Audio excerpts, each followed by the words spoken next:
ਸਤਿ ਸ਼੍ਰੀ ਅਕਾਲ ਦੋਸਤੋ, ਤੁਹਾਡਾ ਸਾਰਿਆਂ ਦਾ ਸਵਾਗਤ ਹੈ ਜੀ। ਸੁਚੇਤਕ ਸਟੂਡੀਓ ਵੱਲੋਂ ਪ੍ਰੈਜ਼ੈਂਟ ਕੀਤੇ ਜਾ ਰਹੇ ਥੀਏਟਰਸ ਪ੍ਰਾਈਮ ਟਾਈਮ ਦੇ 7ਵੇਂ ਦਿਨ ਦੇ ਵਿੱਚ ਦੋਸਤੋ, ਜਿੱਥੇ ਅਸੀਂ ਇਸ ਗੱਲ ਦੀ ਖੁਸ਼ੀ ਵੀ ਜ਼ਾਹਰ ਕਰਦੇ ਹਾਂ ਕਿ ਜਿਸ ਭਰੋਸੇ ਨਾਲ ਜਿਸ ਲਗਾਤਾਰਤਾ ਨਾਲ ਤੁਸੀਂ ਸਾਡੇ ਨਾਲ ਜੁੜੇ ਰਹੇ ਇਹਨੇ ਸਾਡਾ ਹੌਸਲਾ ਵੀ ਵਧਾਇਆ। ਉੱਥੇ ਅਸੀਂ ਇਹ ਜ਼ਿੰਮੇਵਾਰੀ ਵੀ ਸਮਝਦੇ ਹਾਂ ਕਿ ਅਸੀਂ ਤੁਹਾਡਾ ਸਾਰਿਆਂ ਦਾ ਸ਼ੁਕਰਗੁਜ਼ਾਰ ਕਰੀਏ ਕਿ ਤੁਸੀਂ ਭਾਵੇਂ ਜਿੰਨੇ ਮਰਜ਼ੀ ਵੀ ਗਲਿਚਸ ਆਉਣ, ਭਾਵੇਂ ਕਿਸ ਤਰ੍ਹਾਂ ਦੀਆਂ ਵੀ ਟੈਕਨੀਕਲ ਪ੍ਰੋਬਲਮਸ ਆਉਣ, ਤੁਸੀਂ ਹਮੇਸ਼ਾ ਸਾਡਾ ਸਾਥ ਬਣਾਈ ਰੱਖਿਆ। ਬਲਕਿ ਪਹਿਲੇ ਦਿਨ ਨਾਲੋਂ ਦੂਸਰੇ ਦਿਨ ਦਾ ਰਿਸਪੌਂਸ ਹਮੇਸ਼ਾ ਜ਼ਿਆਦਾ ਹੀ ਰਿਹਾ। ਸੋ ਇੱਕ ਵਾਰੀ ਅੱਜ ਦਾ ਦਿਨ ਸ਼ੁਰੂ ਕਰਨ ਤੋਂ ਪਹਿਲਾਂ ਮੈਂ ਸਾਰਿਆਂ ਦਾ ਸ਼ੁਕਰੀਆ ਅਦਾ ਕਰਨਾ ਚਾਹੁੰਦਾ। ਦੋਸਤੋ, ਅੱਜ ਅਸੀਂ ਉਸ ਵਿਸ਼ੇ 'ਤੇ ਗੱਲ ਕਰਾਂਗੇ ਜਿਸ ਵਿਸ਼ੇ ਨੂੰ ਅਸੀਂ ਬਹੁਤ ਅਕਸਰ ਨਿਗਲੈਕਟ ਕਰ ਦਿੰਦੇ ਹਾਂ। ਅਸੀਂ ਦੇਖਦੇ ਹਾਂ ਕਿ ਜਿਹੜਾ ਥੀਏਟਰ ਆਰਟਿਸਟ ਜੋ ਵੀ ਸਾਡੇ ਕੋਲ ਅਵੇਲੇਬਲ ਹੁੰਦਾ, ਜਿਹੜਾ ਕਿ ਔਨ ਸਟੇਜ ਥਰੂ ਐਕਟਿੰਗ ਆਪਣੀ ਪਰਫਾਰਮੈਂਸ ਨਹੀਂ ਦੇ ਰਿਹਾ ਹੁੰਦਾ, ਅਸੀਂ ਉਹਦੀ ਡਿਊਟੀ ਲਾਉਂਦੇ ਹਾਂ। ਪਰ ਅੱਜ ਜਿਹੜਾ ਅਸੀਂ ਵਿਸ਼ਾ ਚੁਣਿਆ ਉਹ ਬੜਾ ਹੀ ਮਹੱਤਵਪੂਰਨ। ਉਹ ਇਸ ਕਰਕੇ ਹੈ ਕਿਉਂਕਿ ਉਹ ਚੀਜ਼ ਨਾਲ ਵਾਸਤਾ ਰੱਖਦਾ ਜਿਹੜਾ ਸਾਡੇ ਜਾਣੇ ਅਣਜਾਣੇ ਸਾਡੀ ਰੂਹ ਨੂੰ, ਸਾਡੇ ਦਿਲ ਨੂੰ ਸਕੂਨ ਦੇ ਰਿਹਾ ਹੁੰਦਾ, ਪਰ ਸਾਨੂੰ ਪਤਾ ਵੀ ਨਹੀਂ ਲੱਗਦਾ। ਦੋਸਤੋ, ਜਦੋਂ ਪਰਦਾ ਖੁੱਲ੍ਹਦਾ ਤੇ ਜ਼ਿੰਦਗੀਆਂ ਸਾਹ ਲੈਣਾ ਸ਼ੁਰੂ ਕਰਦੀਆਂ ਨੇ ਤਾਂ ਉਹ ਜਿਹੜੀ ਚੀਜ਼ ਹੈ, ਜਿਹੜੀ ਨਾਟਕਕਾਰ ਵੱਲੋਂ ਸਿਰਜੀ ਹੋਈ ਦੁਨੀਆ 'ਚ ਸਾਨੂੰ ਲੈ ਕੇ ਜਾਂਦੀ ਹੈ, ਸਾਨੂੰ ਆਪਣੇ ਆਪ ਵਿੱਚੋਂ ਕੱਢ ਕੇ, ਉਹਨਾਂ ਪਹਿਲੂਆਂ 'ਚੋਂ ਇੱਕ ਪਹਿਲੂ ਹੈ ਜੀ ਲਾਈਟਿੰਗ ਦਾ। ਦੋਸਤੋ, ਅੱਜ ਦਾ ਸਾਡਾ ਮਜ਼ਮੂਨ ਹੈ ਜਿਸ 'ਤੇ ਅਸੀਂ ਗੱਲ ਕਰਨ ਜਾ ਰਹੇ ਹਾਂ, ਉਹ ਹੈ ਜੀ ਲਾਈਟਿੰਗ, ਸਟੇਜ ਲਾਈਟਿੰਗ ਦੀ ਭਾਸ਼ਾ, ਲੈਂਗੁਏਜ ਆਫ ਸਟੇਜ ਲਾਈਟਿੰਗ। ਸੋ ਮੇਰੇ ਲਈ ਬੜੇ ਮਾਣ ਵਾਲੀ ਗੱਲ ਹੈ ਕਿ ਅੱਜ ਸਾਡੇ ਨਾਲ ਜਿਸ ਐਕਸਪਰਟ ਨੂੰ ਅਸੀਂ ਤੁਹਾਡੇ ਨਾਲ ਮਿਲਾਉਣ ਜਾ ਰਹੇ ਹਾਂ, ਜਿਸ ਉਸਤਾਦ ਨੂੰ, ਜਿਸ ਬਜ਼ੁਰਗ ਫਨਕਾਰ ਨੂੰ ਅਸੀਂ ਤੁਹਾਡੇ ਨਾਲ ਮਿਲਾਉਣ ਜਾ ਰਹੇ ਹਾਂ, ਦੋਸਤੋ ਐਸੇ ਦਿੱਗਜ ਨੇ ਜਿਨ੍ਹਾਂ ਬਾਰੇ ਮੈਂ ਕੋਈ ਵੀ ਇੰਟਰੋਡਕਸ਼ਨ ਦੇਵਾਂਗਾ, ਕੋਈ ਵੀ ਤੁਹਾਨੂੰ ਫਿਕਰਾ ਜਾਂ ਕੋਈ ਵੀ ਐਸੀ ਜਾਣਕਾਰੀ ਸਾਂਝੀ ਕਰਾਂਗਾ, ਉਹ ਬਿਲਕੁਲ ਸੂਰਜ ਨੂੰ ਦੀਵੇ ਦਿਖਾਉਣ ਦੇ ਬਰਾਬਰ ਹੋਏਗੀ। ਸੋ ਦੋਸਤੋ, ਇਹਨਾਂ ਨੇ ਤਕਰੀਬਨ 50-60 ਸਾਲ ਦਾ ਇਹਨਾਂ ਦਾ ਤਜਰਬਾ ਹੈ ਤੇ ਸੈਂਕੜੇ ਹੀ ਪਲੇ, ਬੇਸ਼ੁਮਾਰ ਪਲੇਜ਼ ਜਾਂ ਪਰਫਾਰਮੈਂਸਿਸ, ਬੇਸ਼ੁਮਾਰ ਅਵਾਰਡਸ, ਭਾਵੇਂ ਉਹ ਸੰਗੀਤ ਨਾਟਕ ਅਕੈਡਮੀ ਵਰਗੇ ਵੱਡੇ ਵੱਡੇ ਅਵਾਰਡਸ ਹੋਣ, ਉਹ ਹਾਸਿਲ ਕੀਤੇ ਨੇ। ਇਹਨਾਂ ਦੇ ਸਿਖਾਏ ਹੋਏ ਬਹੁਤ ਸਾਰੇ ਵਿਦਿਆਰਥੀ ਆਪਣੀ ਫੀਲਡ ਦੇ ਵਿੱਚ ਨਾਮ ਕਮਾ ਵੀ ਰਹੇ ਨੇ, ਅੱਗੇ ਕੰਮ ਕਰ ਵੀ ਰਹੇ ਨੇ। ਸੋ ਦੋਸਤੋ, ਮੈਂ ਜ਼ਿਆਦਾ ਸਮਾਂ ਨਾ ਲੈਂਦਿਆਂ ਹੋਇਆ ਤੁਹਾਨੂੰ ਇੰਟਰੋਡਿਊਸ ਕਰਵਾਉਣਾ ਜੀ ਜਿਹੜੇ ਅੱਜ ਦੇ ਸਾਡੇ ਗੈਸਟ ਨੇ, ਅੱਜ ਦੇ ਮਹਿਮਾਨ ਨੇ। ਸੋ ਦੋਸਤੋ, ਸਵਾਗਤ ਹੈ ਜੀ ਜਨਾਬ ਸਾਡੇ ਅੱਜ ਦੇ ਗੈਸਟ ਸਾਗਰ ਭਗਤ, ਅਸ਼ੋਕ ਸਾਗਰ ਭਗਤ ਸਰ ਦਾ। ਸੋ ਸਰ, ਤੁਹਾਡਾ ਸਵਾਗਤ ਹੈ ਜੀ ਅੱਜ ਦੇ ਥੀਏਟਰਸ ਪ੍ਰਾਈਮ ਟਾਈਮ ਦੇ ਵਿੱਚ। ਸਤਿ ਸ਼੍ਰੀ ਅਕਾਲ ਸਰ, ਪਹਿਲਾਂ ਤਾਂ ਅਸੀਂ ਤੁਹਾਡੀ ਪਰਸਨਲ ਲਾਈਫ ਦੇ ਬਾਰੇ ਥੋੜ੍ਹੀ ਜਿਹੀ ਜਾਣਕਾਰੀ ਲਵਾਂਗੇ, ਥੋੜ੍ਹਾ ਜਿਹਾ ਉਹਦੇ ਬਾਰੇ ਵਾਰਤਾਲਾਪ ਕਰਾਂਗੇ, ਤੇ ਫਿਰ ਅਸੀਂ ਪ੍ਰੋਫੈਸ਼ਨਲ ਪਾਸੇ ਜਾਂ ਅੱਜ ਦੇ ਮਜ਼ਮੂਨ ਬਾਰੇ ਅਸੀਂ ਗੱਲ ਕਰਾਂਗੇ। ਸੋ ਸਰ, ਸਭ ਤੋਂ ਪਹਿਲਾਂ ਤਾਂ ਮੈਂ ਜਾਣਨਾ ਚਾਹਾਂਗਾ ਕਿ ਤੁਸੀਂ ਜ਼ਿੰਦਗੀ ਦਾ ਇਹ ਸਫ਼ਰ ਜਿੰਨਾ ਵੀ ਆ ਤੁਹਾਡਾ, NSD ਤੱਕ ਦਾ ਸਫ਼ਰ, ਕਿ ਕਿਸ ਤਰ੍ਹਾਂ ਤੁਹਾਡੀ ਜ਼ਿੰਦਗੀ ਦੇ ਵਿੱਚ ਥੀਏਟਰ ਦੀ ਆਮਦ ਹੋਈ, ਤੇ ਫਿਰ ਥੀਏਟਰ ਦੀ ਆਮਦ ਤੋਂ ਬਾਅਦ, ਕਿਉਂਕਿ ਯੂਜੂਅਲੀ ਲੋਕ NSD ਜਾਂਦੇ ਆ ਤੇ ਐਕਟਿੰਗ ਜਾਂ ਡਾਇਰੈਕਸ਼ਨ ਫੀਲਡ ਨੂੰ ਚੂਜ਼ ਕਰਦੇ, ਤੁਸੀਂ ਲਾਈਟਿੰਗ ਫੀਲਡ ਨੂੰ ਹੀ ਚੂਜ਼ ਕੀਤਾ, ਤੇ ਉਹ ਸਾਰਾ ਜਿਹੜਾ ਸਬਬ ਬਣਿਆ, ਜੋ ਵੀ ਇਹ ਤਾਣਾ ਬਣਾ, ਮੈਂ ਚਾਹੁੰਦਾ ਕਿ ਤੁਸੀਂ ਇੱਕ ਵਾਰੀ ਜ਼ਿੰਦਗੀ ਦਾ ਉੱਥੋਂ ਤੱਕ ਦਾ ਸਫ਼ਰ ਜ਼ਰੂਰ ਸਾਡੇ ਨਾਲ ਸਾਂਝਾ ਕਰੋ। ਤੁਸੀਂ ਮੇਰੇ ਤੋਂ ਸਭ ਤੋਂ ਮੁਸ਼ਕਿਲ ਵਾਲਾ ਸਵਾਲ ਪੁੱਛ ਲਿਆ। ਨੈਸ਼ਨਲ ਸਕੂਲ ਆਫ ਡਰਾਮਾ 'ਚ ਆਉਣਾ ਮੇਰੀ ਕਿਸਮਤ ਸੀ, ਐਕਸੀਡੈਂਟ ਸੀ। ਮੈਂ ਕਿਵੇਂ ਸਿਲੈਕਟ ਹੋ ਗਿਆ ਮੈਨੂੰ ਵੀ ਕਦੀ ਨਹੀਂ ਸਮਝ ਆਇਆ, ਕਿਸ ਨੇ ਗਲਤੀ ਕੀਤੀ ਜਾਂ ਮੇਰੀ ਕਿਸਮਤ ਸੀ। ਉਸ ਤੋਂ ਪਹਿਲਾਂ ਦਾ ਸਫ਼ਰ ਤਾਂ ਮੇਰਾ ਬੜਾ ਅਜੀਬ ਜਿਹਾ ਹੈ, ਜਿਸੇ ਚੰਡੀਗੜ੍ਹ ਦਾ ਬਹੁਤ ਵੱਡਾ ਯੋਗਦਾਨ ਹੈ। ਉਸ ਤੋਂ ਪਹਿਲਾਂ ਮੈਂ ਸੈਨਿਕ ਸਕੂਲ ਕਪੂਰਥਲਾ ਰਿਹਾ, ਫਿਰ ਮੈਂ ਇੱਧਰ ਉੱਧਰ ਥੋੜ੍ਹੇ ਕੰਮ ਕੀਤੇ, ਫਿਰ ਚੰਡੀਗੜ੍ਹ ਆਪਣਾ 11th ਚੰਡੀਗੜ੍ਹ ਕੀਤੀ ਮੈਂ, ਜਿਸ PUC ਵੀ ਕਹਿੰਦੇ ਹੋ।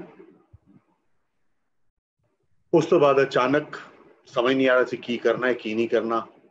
ਨੈਸ਼ਨਲ ਸਕੂਲ ਆਫ ਡਰਾਮਾ ਦਾ ਪਤਾ ਚੱਲਿਆ, ਚਲੋ ਜੀ ਫਾਰਮ ਭਰ ਦਿਓ। ਮਸਤੀ 'ਚ ਫਾਰਮ ਭਰਤਾ ਗਿਆ ਤੇ ਇੰਟਰਵਿਊ ਦੇ ਦਿੱਤਾ ਗਿਆ, ਸਿਲੈਕਟ ਹੋ ਗਏ। ਉੱਥੇ ਜਾ ਕੇ ਪਤਾ ਚੱਲਿਆ ਜੀ I am a very bad actor and we had ਕਿਉਂਕਿ ਦੇਖੋ ਜੀ, ਕਹਿੰਦਾ ਜੀ ਤੁਸੀਂ ਕਿੰਨੇ ਛੋਟੇ ਆ ਵੱਡੇ ਹੋ ਤਦ ਪਤਾ ਚੱਲਦਾ ਜਦ ਤੁਸੀਂ ਕਿਸੇ ਦੇ ਸਾਹਮਣੇ ਖੜੇ ਹੁੰਦੇ ਹੋ। ਆਪਣੇ ਆਪ ਤਾਂ ਸਭ ਨੂੰ ਲੱਗਦਾ ਬਹੁਤ ਵੱਡੇ ਐਕਟਰ ਆ ਯਾਰ, ਸੋ ਉਹੀ ਲੱਗਦਾ ਸੀ, ਚਲੇ ਗਏ ਸੀ। ਪਰ ਉੱਥੇ ਜਾ ਕੇ ਸਮਝ ਆਇਆ ਕਿ ਨਹੀਂ ਯਾਰ, I am not a good actor, I am a very bad actor। ਤੇ ਬਹੁਤ ਸਾਰੇ ਐਕਟਰ ਨੇ ਉੱਥੇ, ਵੱਡੇ ਨਾਂ ਨੇ ਜਿਹੜੇ ਅੱਜ ਵੀ ਨਾਂ ਨੇ। ਸੋ ਇੱਕ ਸਰਵਾਈਵਲ ਦੀ ਕੋਸ਼ਿਸ਼ ਸੀ, ਤੇ ਨਾਲ ਸ਼ਾਇਦ ਅਲਕਾਜ਼ੀ ਸਾਹਿਬ ਸਿਲੈਕਟ ਇਸ ਲਈ ਕੀਤਾ ਸੀ। ਜਦ ਮੈਂ NSD ਸਿਲੈਕਸ਼ਨ ਬਾਰੇ ਗੱਲ ਕਰਦਾ ਤਾਂ सी मेरा सफर जिहड़ा वो 44 साल है। जिस दिन मैं NSD ज्वाइन किया सी, दैट मीनस 1976 तो अज तक। उस तो पहला मेरा थिएटर का सफर जिहड़ा वो स्कूल कॉलेज वाला ही थिएटर है, वो कोई इहो जिहा सफर नहीं है। तो स्कूल विच भी जिहड़ा मैं कहांगा यार दे वर इवेंट्स, दे नॉट थिएटर। पर हाँ, जब मैं स्कूल की गल करदा, पता नहीं अलकाजी साहब ने की देखिया, जब मैं सिलेक्शन प्रोसेस की गल करदा स्कूल की, मेरा ख्याल है साडे टाइम अलकाजी साहब कित्थे देखते सी कि यह कौन लोग ने जिहड़े काम कर सकणगे ते कुछ सिख जाणगे, वो कुछ उस तरह का देखते सी। ते किथे ना किथे मैनूं लगदा है कि अलकाजी साहब पहले ही तय कर लैंदे सी इसने ऐ करना है, इसने ऐ करना है, ते उसनूं एक तरह की वो लीडिंग दिंदे सी, बई उसनूं उस काम वल वो प्रमोट करते सी।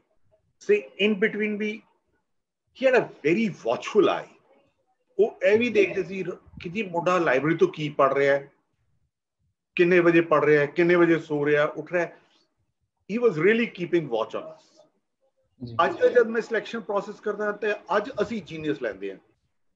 आज स्कूल ऑफ ड्रामा ऑलरेडी बहुत चंगे एक्टर्स, बहुत चंगे लोग लैंदा है, and then it leads further.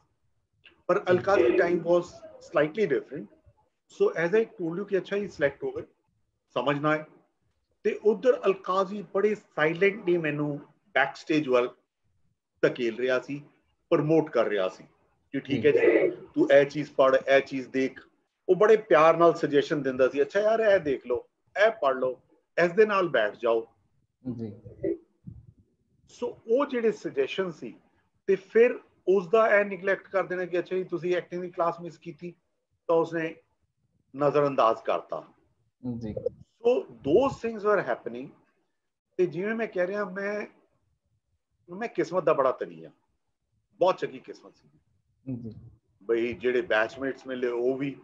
फिर उन्हां दिनां जब मैं स्कूल ऑफ ड्रामा च आया, NSD च आया, मेरा वड्डा ब्रदर IIT दिल्ली सी, सो वो इंजीनियर सी। ते मेरी फैमिली च अगर मेरी सपोर्ट कोई सी जिहड़े किथे एग्री करते सी कि मैंने ओके थिएटर कर लवां, मैं NSD कर लवां, वो एक मेरी चाची सी ते एक ओ सी, और कोई मेरे नाल नहीं सी। सो इसने भी ऐसी कि अच्छा जी मैं तेनू दसदा बई, जद गल होई कि अच्छा यार ए गल होई उत्थे डिजाइन दी या ए गल होई लाइटिंग दी, वो सारी चीज़ां नू वो बड़ा कंक्रीट करके मैनू दे दिंदा सी कि उस तो पूरे नू साइंटिफिकली मैनू एक्सप्लेन करना, मैनू ड्राइंग बैठ के बनाना सिखाना। सो वायरिंग की गल हुई तो उसने इलैक्ट्रिकल्स के बारे समझाना, ऑप्टिक्स समझाना। So all that brought in lighting more close to me. फिर I was lucky to get a senior like Jamil Ahmed. मेरे एक सीनियर सी, साढ़े तो 1 साल सीनियर सी, जमील अहमद, बांग्लादेश तो सी। He was a genius as a designer, not as a techno, I would say, but a genius as far as vision is concerned. So वो किसी चीज ਨੂੰ visualize करता सी, मैं उसਨੂੰ execute करता सी। So this is something which started happening. और उधर अलकाजी साहब ਦਾ ਵੀ उस तरफ ਨੂੰ ਮੈਨੂੰ ਰੁਝਾਨਾ, ਉਹ ਕਿਤਾਬਾਂ suggest ਕਰ ਦੇਣਾ, फिर एक आर्किटेक्ट ਨਾਲ मिला देना कि जी ਇਹ ਤੈਨੂੰ drawings the ਬਰੀਕੀਆਂ ਸਮਝਾਏਗਾ। So those were certain things. फिर ਉਹਨਾਂ ਦਾ ਮੇਰੇ ਨਾਲ ਉਹਨਾਂ ਦਾ ਬੜਾ ਅਜੀਬ ਜਿਹਾ ਰਿਸ਼ਤਾ ਰਿਹਾ। ਮੈਂ ਬਾਰ-ਬਾਰ ਲੜਦਾ ਸੀ ਉਹਨਾਂ ਨਾਲ। ਫਿਰ ਮੈਨੂੰ ਬੁਲਾਇਆ ਜਾਂਦਾ ਸੀ ਆਫਿਸ, ਉਹਨਾਂ ਦੇ ਘਰ ਵੀ ਗਏ ਅਸੀਂ, ਉਹਨਾਂ ਨੇ ਮੈਨੂੰ ਬਾਹਰ ਵੀ ਲੰਚ ਕਰਵਾਇਆ। ਤੇ ਉਹਨਾਂ ਮੀਟਿੰਗਸ ਵਿੱਚ ਸਪੈਸ਼ਲੀ ਜਦ ਮੈਂ ਉਹਨਾਂ ਦੇ ਘਰ ਗਿਆ, ਉਹਨਾਂ ਦੀ ਲਾਇਬ੍ਰੇਰੀ 'ਚ ਬੈਠਾ, ਤਦ ਉਹਨਾਂ ਨੇ ਕਿ ਉਹ ਕਿਵੇਂ ਕੰਮ ਕਰਦੇ ਨੇ ਉਹ ਮੈਨੂੰ ਉਹਨਾਂ ਨੇ ਦਿਖਾਇਆ ਕਿ ਜੀ ਸਮਥਿੰਗ ਲਾਈਕ ਸੱਤਿਆਜੀਤ ਰੇ, ਕਿ ਉਹ ਜਿਹੜੀ ਅਸੀਂ ਸੱਤਿਆਜੀਤ ਰੇ ਦੀ ਸਮਝਦੇ ਹਾਂ ਕਿ ਜੋ ਸਕੈਚ ਹੀ ਕਰਦੇ ਸੀ, ਇਹੀ ਇਹਨਾਂ ਦਾ ਹੁੰਦਾ ਸੀ। ਹਰ ਚੀਜ਼ ਪ੍ਰੀ ਡਿਸਾਈਡਡ ਕਿ ਇਹ ਐਵੇਂ ਹੋਣਾ ਹੈ। ਸੋ ਸਾਰੀ ਚੀਜ਼ਾਂ ਉਹਨਾਂ ਨੇ ਇੱਕ ਤਰ੍ਹਾਂ ਉਸ ਦਿਨ ਮੈਨੂੰ ਦਿਖਾਈਆਂ ਤੇ ਸਮਝਾਈਆਂ। ਦੈਨ ਉਹ ਮੇਰੇ ਪੇਪਰ ਵਰਕ ਬਾਰੇ ਬਹੁਤ ਕੌਨਸ਼ੀਅਸ ਰਹਿੰਦੇ ਸੀ ਕਿ ਪੇਪਰ ਵਰਕ ਕਿੰਨਾ ਕਰ ਰਿਹਾ ਹੈ। ਸੋ ਆਲ ਦੈਟ ਰੀਅਲੀ ਮੇਡ। ਤੇ ਉਸ ਤੋਂ ਮੈਂ ਇੱਕ ਵਾਰੀ ਇੱਕ ਅਜੀਬ ਉਸ ਵਿੱਚ ਆ ਗਿਆ, ਜਿਵੇਂ लाइटिंग करते वक्त सब तो बड़ी टेंप्टेशन होती है कलर इस्तेमाल करना। जी हाँ, साढ़े टाइम ਤਾਂ ਹੁੰਦੇ ਹੀ 4 ਰੰਗ ਸੀ, ਪੰਜਵਾਂ ਰੰਗ ਹੀ ਨਹੀਂ ਹੁੰਦਾ ਸੀ। ਉਹ ਪਿੰਕ ਕਦੀ ਕਿੱਥੇ ਮਿਲ ਗਿਆ ਤਾਂ ਕਿਸਮਤ ਹੈ ਜੀ। ਅਦਰਵਾਈਜ਼ orange, yellow, green ਤੇ red ਅਸੀਂ ਮਿਕਸ ਕਰ ਕਰਕੇ ਕਲਰ ਬਣਾਉਂਦੇ ਸੀ। ਸੋ that was a position। So colour ਇਸਤੇਮਾਲ ਕਰਨਾ ਸਭ ਤੋਂ ਆਸਾਨ ਕੰਮ ਹੈ। ਤੇ ਉਹ ਇੱਕ ਪਲੇ 'ਚ ਕਲਰਸ ਇਸਤੇਮਾਲ ਕੀਤੇ। ਕਾਜ਼ੀ ਸਾਹਿਬ ਕਹਿੰਦੇ ਯਾਰ ਲਾਈਟਿੰਗ ਕਦ ਕਰੋਗੇ? ਮੈਂ ਕੀ ਹੋ ਗਿਆ ਸਰ, ਇੰਨੀ ਚੰਗੀ, ਸਾਰੇ ਕਹਿ ਰਹੇ ਇੰਨੀ ਚੰਗੀ ਹੈ। ਕਹਿੰਦੇ ਬੇਟਾ ਲਾਈਟ ਤਾਂ ਲਾਈਟ ਐਂਡ ਸ਼ੇਡ ਹੈ, ਤੁਸੀਂ ਜਦ ਇਹ ਲਾਈਟ ਐਂਡ ਸ਼ੇਡ ਸਮਝੋਗੇ ਤਦ ਤੁਸੀਂ ਲਾਈਟਿੰਗ ਸਮਝੋਗੇ। ਸੋ ਛੋਟੀ ਛੋਟੀ ਚੀਜ਼ਾਂ, ਬਹੁਤ ਬਰੀਕ ਚੀਜ਼ਾਂ ਸੀ ਜਿਹੜੀਆਂ ਸਮਝ ਆਣੀਆਂ ਸ਼ੁਰੂ ਹੋਈਆਂ, ਜਿਨ੍ਹਾਂ ਨੂੰ ਮੈਂ ਉਹਨਾਂ ਤੋਂ ਸਿੱਖਿਆ ਤੇ ਸਮਝਿਆ। ਸੋ ਇਸ ਤੋਂ ਬਾਅਦ ਤਾਂ ਲਾਈਟਿੰਗ ਦਾ ਸਫ਼ਰ ਸ਼ੁਰੂ ਹੋ ਗਿਆ। ਅੱਗੇ ਤੋਂ ਅੱਗੇ ਇੱਕ ਤੋਂ ਇੱਕ ਬਾਤ ਮਿਲਦੀ ਗਈ, ਚਲਦੀ ਗਈ, ਨਵੀਂ ਚੀਜ਼ਾਂ ਮਿਲਦੀਆਂ ਗਈਆਂ। ਉਸ ਵਿੱਚ ਫਿਰ ਤੁਹਾਡੀ ਜਰਨੀ ਅੱਗੇ ਤੋਂ ਅੱਗੇ ਬਹੁਤ ਇੰਪੋਰਟੈਂਟ ਹੋ ਜਾਂਦੀ ਹੈ। ਕਈ ਚੀਜ਼ਾਂ ਇਹੋ ਜਿਹੀਆਂ ਹੁੰਦੀਆਂ ਜਿਹੜੀਆਂ ਹਰਟ ਕਰਦੀਆਂ ਬਟ ਦੇ ਬਿਲਡ ਯੂ ਅਪ। ਫਿਰ they also put you across to someone else. ਜਿਵੇਂ ਪ੍ਰਸੰਨਾ ਸਾਹਿਬ ਦੇ ਨਾਲ ਕੰਮ ਕਰਨਾ ਸੀ, ਕਲਾਸ ਦਾ ਕੁਝ ਹੋਰ ਡਿਸੀਜਨ, ਪ੍ਰਸੰਨਾ ਸਾਹਿਬ ਦਾ ਹੋਰ ਡਿਸੀਜਨ, ਤੇ ਉਹ ਪਲੇ ਇਹੋ ਜਿਹਾ ਸੀ ਜਿਸ ਵਿੱਚ ਲਾਈਟਿੰਗ ਬਹੁਤ important C. So in that clashes, some ego trips, ਉਸ ਵਿੱਚ ਪ੍ਰਸੰਨਾ ਜੀ ਨੂੰ ਬੰਸੀ ਕੌਲ ਨੂੰ ਬੁਲਾਣਾ, ਬੰਸੀ ਕੌਲ ਜੀ ਨੂੰ ਬੁਲਾਣਾ ਤੇ ਉਹ ਮੈਨੂੰ ਹਰਟ ਕਰਨਾ ਕਿ ਇਹਨਾਂ ਨੇ ਇਸ ਨੂੰ ਕਿਉਂ ਬੁਲਾ ਲਿਆ, ਤੇ ਮੇਰੀ ਉਹਨਾਂ ਨਾਲ ਇੱਕ ਤਰ੍ਹਾਂ ਦੀ ਲੜਾਈ ਹੋਣਾ, ਜਿਹੜੀ ਮੈਂ ਬੰਸੀ ਜੀ ਨੂੰ ਸੌਰੀ ਪ੍ਰਸੰਨਾ ਜੀ ਨੇ ਕਹੀ ਕਿ I can deliver you everything. He says but you're not. ਮੈਂ ਕਿਹਾ well you decided ਕਿ I am the second in command, there's someone else in command. So he says well you have to cooperate and you have to work with them. So it was a ਇੱਕਦਮ ਨਵੀਂ ਜਿਹੀ ਚੀਜ਼ ਸੀ। ਪਰ anyway ਉਸ ਵਿੱਚ ਅਸੀਂ ਬਹੁਤ ਕੁਝ ਸਿੱਖੇ ਤੇ ਉਸ ਵਿੱਚ ਇਹ ਵੀ ਹੋਇਆ ਕਿ ਬੰਸੀ ਕੌਲ ਜੀ ਲਈ ਇੱਕ ਨਵੀਂ ਇੱਜ਼ਤ, ਨਵਾਂ ਪਿਆਰ ਉਸ ਤੋਂ ਪਹਿਲਾਂ ਜਾਣਦੇ ਹੀ ਨਹੀਂ ਸੀ। ਹਾਂ ਬੰਸੀ ਕੌਲ ਸੀਨੀਅਰ ਹੈ ਕੋਈ, ਸੋ ਪਰ ਉਸ ਟਾਈਮ ਇੱਕ ਦੋਸਤੀ ਹੋਣਾ। ਫਿਰ ਬੰਸੀ ਕੌਲ ਜੀ ਦਾ ਮੈਨੂੰ ਛੋਟੀ ਛੋਟੀ ਚੀਜ਼ਾਂ ਹਿੰਟ ਕਰਨਾ, ਛੋਟੀ ਛੋਟੀ ਚੀਜ਼ਾਂ ਦੱਸਣਾ। ਫਿਰ ਉਹਨਾਂ ਨੇ ਇੱਕ ਵਰਕਸ਼ਾਪ ਲਈ ਮੈਨੂੰ ਪੂਨਾ ਲੈ ਕੇ ਗਏ। ਦਿਸ ਵਾਸ ਸਮਵੇਅਰ ਮਾਈ ਸੈਕੰਡ ਚੇਂਜਿੰਗ ਪੁਆਇੰਟ। ਜੀ NSD ਪਾਸ ਕਰ ਚੁੱਕਾ ਸੀ। NSD ਤੋਂ ਤਾਂ ਠੀਕ ਹੈ, ਲਾਈਟਿੰਗ ਵਿੱਚ ਐਸਟੈਬਲਿਸ਼ ਹੋ ਗਿਆ ਸੀ, ਬਹੁਤ ਸੀ ਚੀਜ਼ਾਂ ਕਰ ਰਿਹਾ ਸੀ। But now lighting was not lighting which I do now, it was lighting of magic, lighting of colour, lighting of angles, lighting of some ਜਿਵੇਂ ਬਿਊਟੀਫੁਲ ਐਂਡ ਯੂ ਨੋ ਉਹ ਚੀਜ਼ਾਂ ਸੀ ਹੈ ਇਸ ਲਾਈਟਿੰਗ। ਜੀ ਜੀ ਅਸੀਂ ਬੰਸੀ ਜੀ ਦੀ ਵਰਕਸ਼ਾਪ ਵਿੱਚ ਪੂਨਾ ਪਹੁੰਚ ਗਏ। ਪੂਨਾ ਅਸੀਂ ਗੱਲਬਾਤ ਕਰ ਰਹੇ ਹਾਂ, ਲਾਈਟਿੰਗ ਅਸੀਂ ਪੜ੍ਹਾ ਰਹੇ ਹਾਂ, ਤੇ ਉੱਥੇ ਇੱਕ ਮੁੰਡਾ ਹੈ ਜਿਹੜਾ ਮੈਡੀਕਲ ਸਾਇੰਸਿਸ ਤੋਂ ਹੈ ਤੇ ਉਹ ਆਈ ਤੇ ਹੀ ਕੰਮ ਕਰ ਰਿਹਾ ਹੈ। ਉਹ ਬਾਅਦ ਵਿੱਚ ਆਈ ਸਰਜਨ ਬਣਨਾ ਚਾਹੁੰਦਾ ਹੈ। ਉਹ ਮੈਨੂੰ ਇੱਕ ਹੋਰ ਚੀਜ਼ ਦੱਸਦਾ ਹੈ ਕਿ ਜੀ ਲਾਈਟਿੰਗ ਅੱਖ ਤੋਂ ਬਿਨਾਂ ਕਿਵੇਂ ਹੋਏਗੀ। ਯਾਰ ਯੂ ਆਰ ਰਾਈਟ ਕਿ ਜੀ ਲਾਈਟ ਜਿਹੜੀ ਹੈ ਉਹ ਤਾਂ ਅੱਖ ਤੇ ਰਿਐਕਟ ਕਰ ਰਹੀ ਹੈ, ਤੇ ਜਿਹੜੀ ਚੀਜ਼ ਅੱਖ ਤੇ ਰਿਐਕਟ ਕਰ ਰਹੀ ਹੈ ਉਹ ਅੱਖ ਤੇ ਰਿਐਕਟ ਕਰਦੀ ਤਾਂ ਨਵੀਂ ਚੀਜ਼ ਦੱਸ ਰਹੀ ਹੈ। ਉਸਨੇ ਮੈਨੂੰ ਕੁਝ ਨੋਟਸ ਦਿੱਤੇ ਆਪਣੇ ਅੱਖ ਬਾਰੇ ਨਵੀਂ ਚੀਜ਼ਾਂ ਦੱਸੀਆਂ। ਤੁਸੀਂ ਲੋਕ ਤਾਂ ਨਹੀਂ ਪਤਾ, ਪਰ ਸਾਡੀ ਉਮਰ ਦੇ ਲੋਕ ਦੱਸਣਗੇ ਕਿ ਸਾਡੇ ਟਾਈਮ ਰੈਟਨਾ ਇੱਕ ਛੋਟਾ ਜਿਹਾ ਬਿੰਦੂ ਹੁੰਦਾ ਸੀ ਅੱਖ ਦੇ ਵਿੱਚ। ਜੀ now we call it a processing unit, retina ਵੀ ਪੂਰੀ ਲੇਅਰ ਨੂੰ ਮੰਨਦੇ ਆ। ਜੀ ਸੋ ਉਹ ਚੀਜ਼ਾਂ ਜਿਹੜੀਆਂ ਉਸਨੇ ਉਸ ਟਾਈਮ ਦੱਸੀਆਂ, ਉਸਨੇ ਉਹ ਕਿਤਾਬ ਦਿੱਤੀ। ਫਿਰ ਉਸਨੇ ਮੈਨੂੰ ਇੱਕ ਹੋਰ ਕਿਤਾਬ ਪ੍ਰੈਜ਼ੈਂਟ ਕੀਤੀ, 6 messengers to the eye, 6 messengers to 6 messengers to brain, 5 messengers to brain, 5 messengers to brain, ਜਿਸ ਵਿੱਚ ਸਾਰੇ ਟੱਚ, ਟੇਸਟ, ਸਾਰੀ ਚੀਜ਼ਾਂ ਸੀ ਕਿ ਇਹ ਚੀਜ਼ਾਂ ਤੇ ਅੱਖ ਤੇ ਉਸਦਾ ਬਹੁਤ ਐਮਫੈਸਿਸ था ਕਿ ਜੀ ਅੱਖ ਕਿਵੇਂ ਕਿਵੇਂ ਹਰ ਚੀਜ਼ ਨੂੰ ਰਿਸੀਵ ਕਰਦੀ ਹੈ, ਦਿੰਦੀ ਹੈ। This now it was opening a gamut for me ਕਿ ਜੀ ਉਸ ਤੋਂ ਬਾਅਦ ਫਿਰ ਮੈਂ ਇੱਕ ਹੋਰ ਕਿਤਾਬ ਪੜ੍ਹੀ, How do we see and what do we see। ਇਹ ਇੱਕ ਟੋਟਲ ਨਵੀਂ ਜਰਨੀ ਸ਼ੁਰੂ ਹੋ ਗਈ ਜਿਸ ਵਿੱਚ ਮੈਨੂੰ ਇਹ ਸਮਝ ਆਉਣ ਲੱਗ ਪਿਆ ਕਿ ਯਾਰ ਇਹ ਲਾਈਟਿੰਗ ਤਾਂ ਬਹੁਤ ਬਹੁਤ ਵੱਡੀ ਚੀਜ਼ ਹੈ। ਅਸੀਂ ਤਾਂ ਇਸ ਨੂੰ ਇੰਨੀ ਆਸਾਨ ਚੀਜ਼ ਬਣਾਇਆ ਹੋਇਆ ਹੈ ਕਿ ਜੀ ਐਸੀ ਡਿਊਰਿੰਗ ਇਹ ਸਭ ਗੱਲਬਾਤ ਹੋਈ ਤੇ ਇਹ ਇੱਕ ਨਵੀਂ ਡਿਸਕਸ਼ਨ, ਨਵਾਂ ਆਰਗੂਮੈਂਟ ਆਪਣੇ ਆਪ ਦੇ ਅੰਦਰ ਚੱਲਣਾ ਸ਼ੁਰੂ ਹੋ ਗਿਆ ਕਿ ਜੀ ਇਹ ਕੀ ਹੋ ਰਿਹਾ ਹੈ। And now I was relating everything to eye. So now I got that whole new vocabulary of visual perception कि अच्छा जी किवें अख छोटी वड्डी हुंदी है, किवें विजुअल जर्क लगदा है, वो सारी चीज़ां इट्स अ ह्यूज टॉपिक जी। मैं कोई ਇਹੋ ਜੀ ਗੱਲਬਾਤ नहीं करांगा, मैं एक वेग जी चीज दसांगा, ਤੁਸੀਂ सवाल पूछोगे उसके जवाब दवांगा क्योंकि ਇਹ बहुत लंबी लैंग्वेज हो जाएगी कि जी सिर्फ अख ते अख दे रिएक्शन दे बारे ही गल करांगे तो उस विच ही पूरा दिन चला जाएगा। फिर colour, how do we see colour, why warm, why cool, what is warm colour, why do we call it warm colour, ये सारी एक पूरी दी पूरी साइंस हो जाती है, एक पूरी दी पूरी लैंग्वेज हो जाती है। फिर असी मोटिवेशन, मोटिवेशनलाइट्स वो सारी निकल के आती हैं। जिवें पहला सी कि अच्छा पहला एक तां सी पीरियड मेरा जिस विच मैं जादू की तरफ जाता सी। तापदा वाज माय रोल मॉडल। उस तो बाद स्लोली एंड स्टडीली जिवें उस मॉडल नूं बार-बार अलकाजी साहब भी तोड़ रहे सी। कलर तो निकल, मोटिवेटिंग, मोटिवेशनल सोर्स समझ, एक छोटी जी लाइन है, इस तो सिंपल तो इस तो डिफिकल्ट लाइन ही कोई नहीं है कि जी lighting is a magic of motivational sources and motivated sources.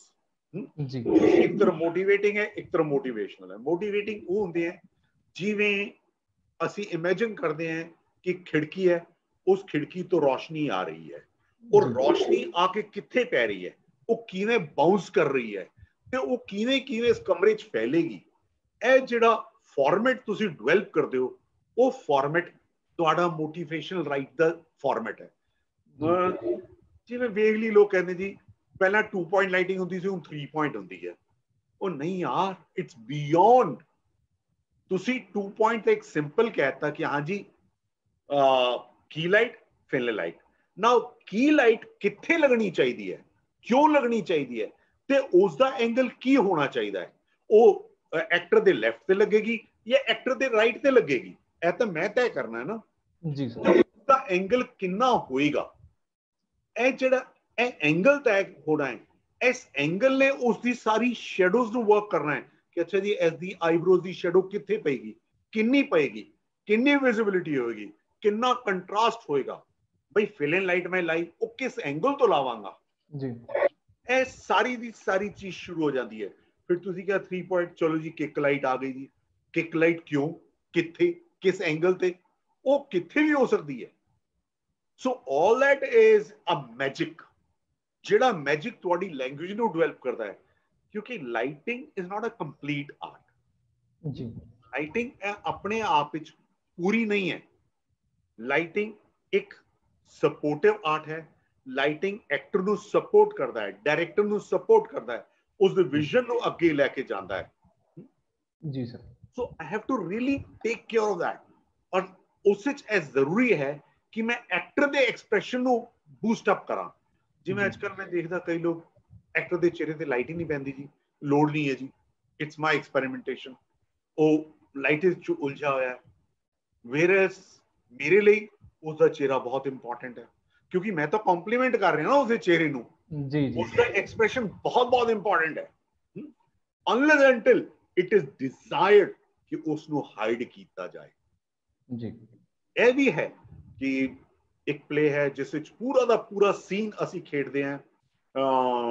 आषाढ़ के एक दिन मैं उसकी लाइट्स की थी ते उसका एक पूरा लास्ट सीन जड़ा है जब कालीदास आके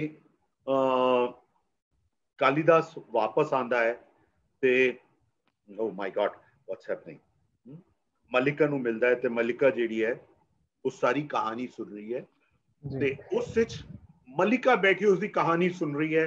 कालिदास घूमते हुए कहानी दस रहा है कि ए होया।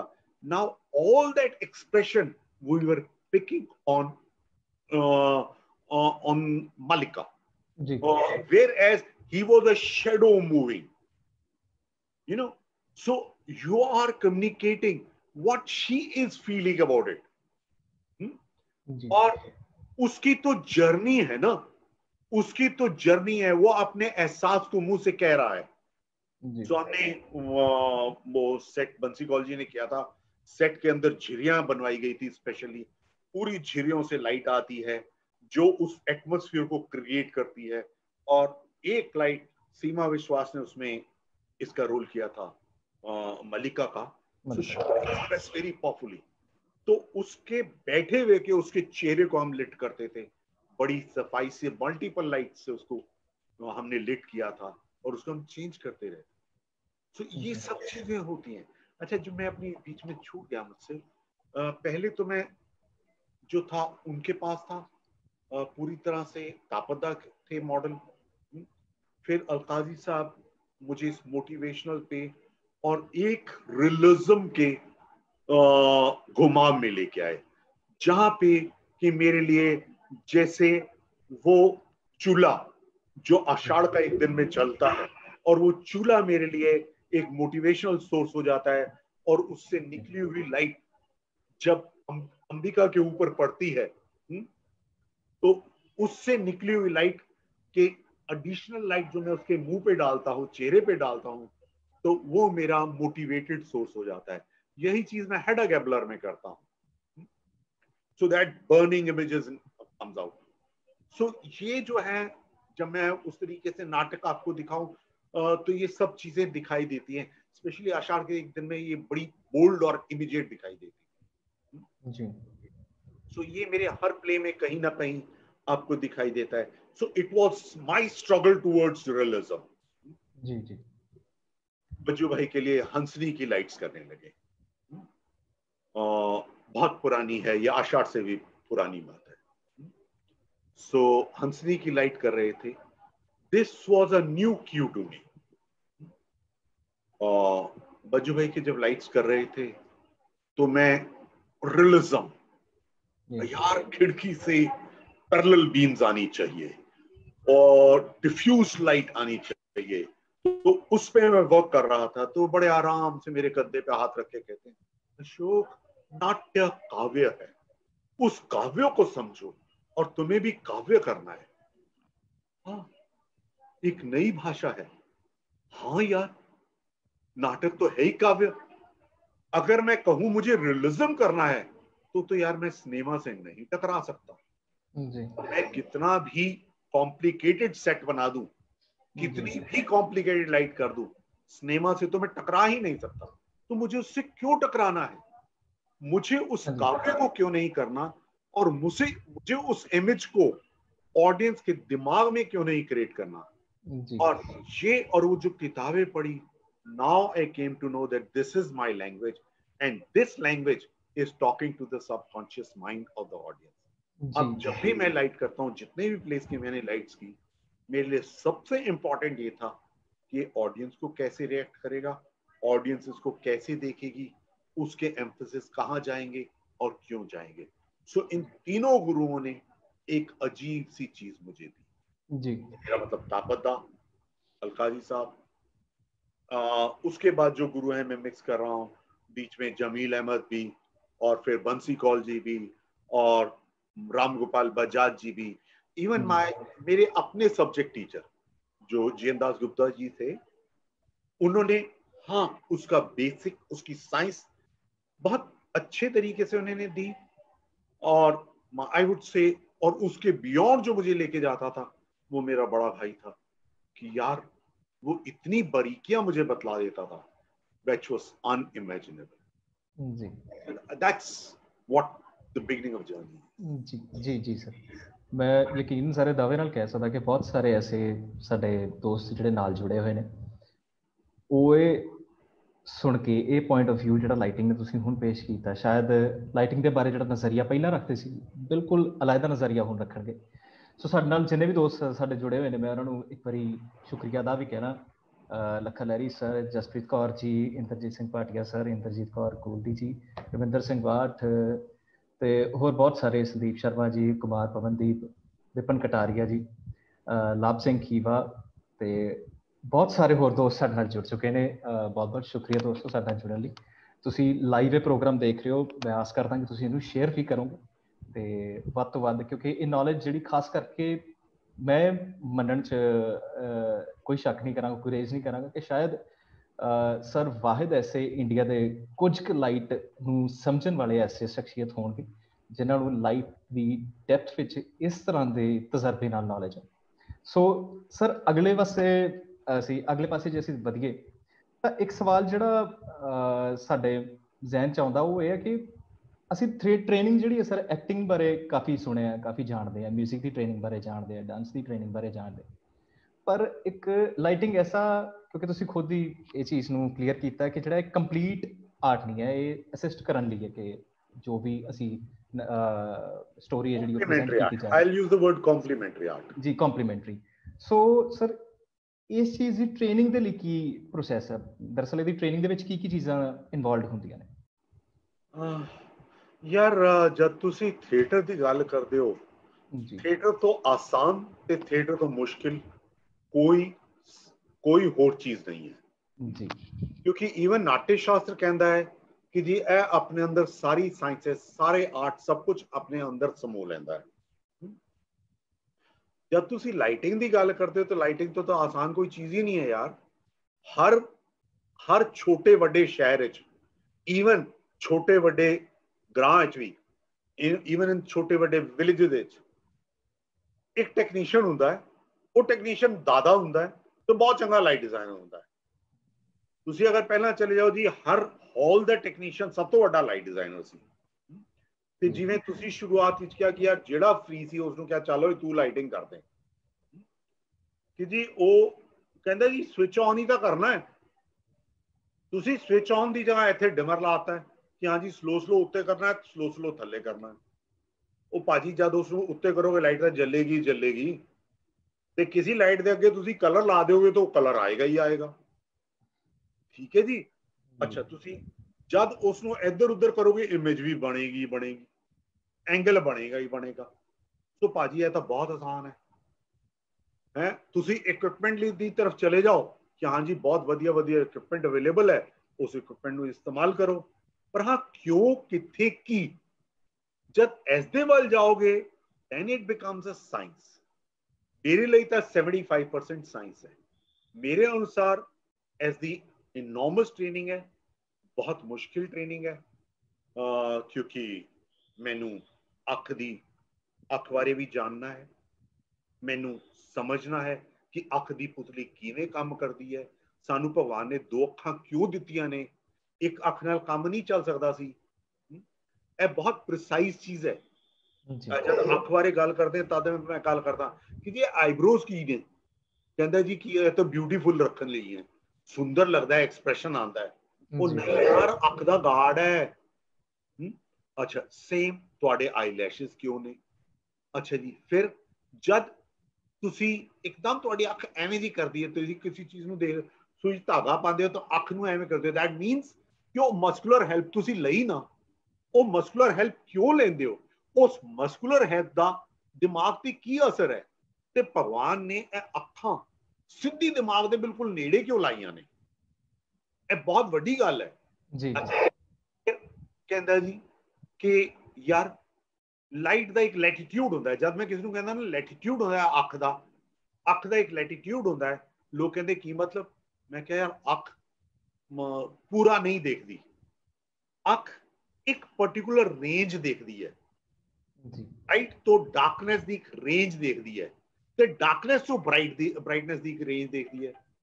ਪਤਾ ਨਹੀਂ ਤੁਹਾਨੂੰ ਕਿੰਨਾ ਐਕਸਪੀਰੀਅੰਸ ਹੋਇਆ, ਸਾਡੀ ਜਨਰੇਸ਼ਨ ਨੂੰ ਤਾਂ ਬੜਾ ਐਕਸਪੀਰੀਅੰਸ ਹੀ ਹੈ ਜੀ। ਯਾਰ ਜਦੋਂ ਪਿਕਚਰ ਦੇਖਣ ਜਾਈਦਾ ਸੀ ਦੁਪਹਿਰ ਦਾ ਸ਼ੋਅ, ਪਿਕਚਰ ਕਾਲਜ ਤੋਂ ਨੱਸ ਕੇ ਜਾਈਦਾ ਸੀ ਤੇ ਪਿਕਚਰ ਸ਼ੁਰੂ ਹੋ ਚੁੱਕੀ ਹੁੰਦੀ ਸੀ, ਵਿੱਚ ਘੁਸੀਦਾ ਸੀ ਤੇ ਜਾਂਦੇ ਸੀ ਤੇ ਬਿਲਕੁਲ ਉਹ ਡਾਰਕ ਐਵੇਂ ਟੋਲ ਰਹੇ ਹੋ, ਥੋੜੀ ਦੇਰ ਬਾਅਦ ਸਭ ਕੁਝ ਦੇਖਣਾ ਸ਼ੁਰੂ ਹੁੰਦਾ ਸੀ ਜੀ।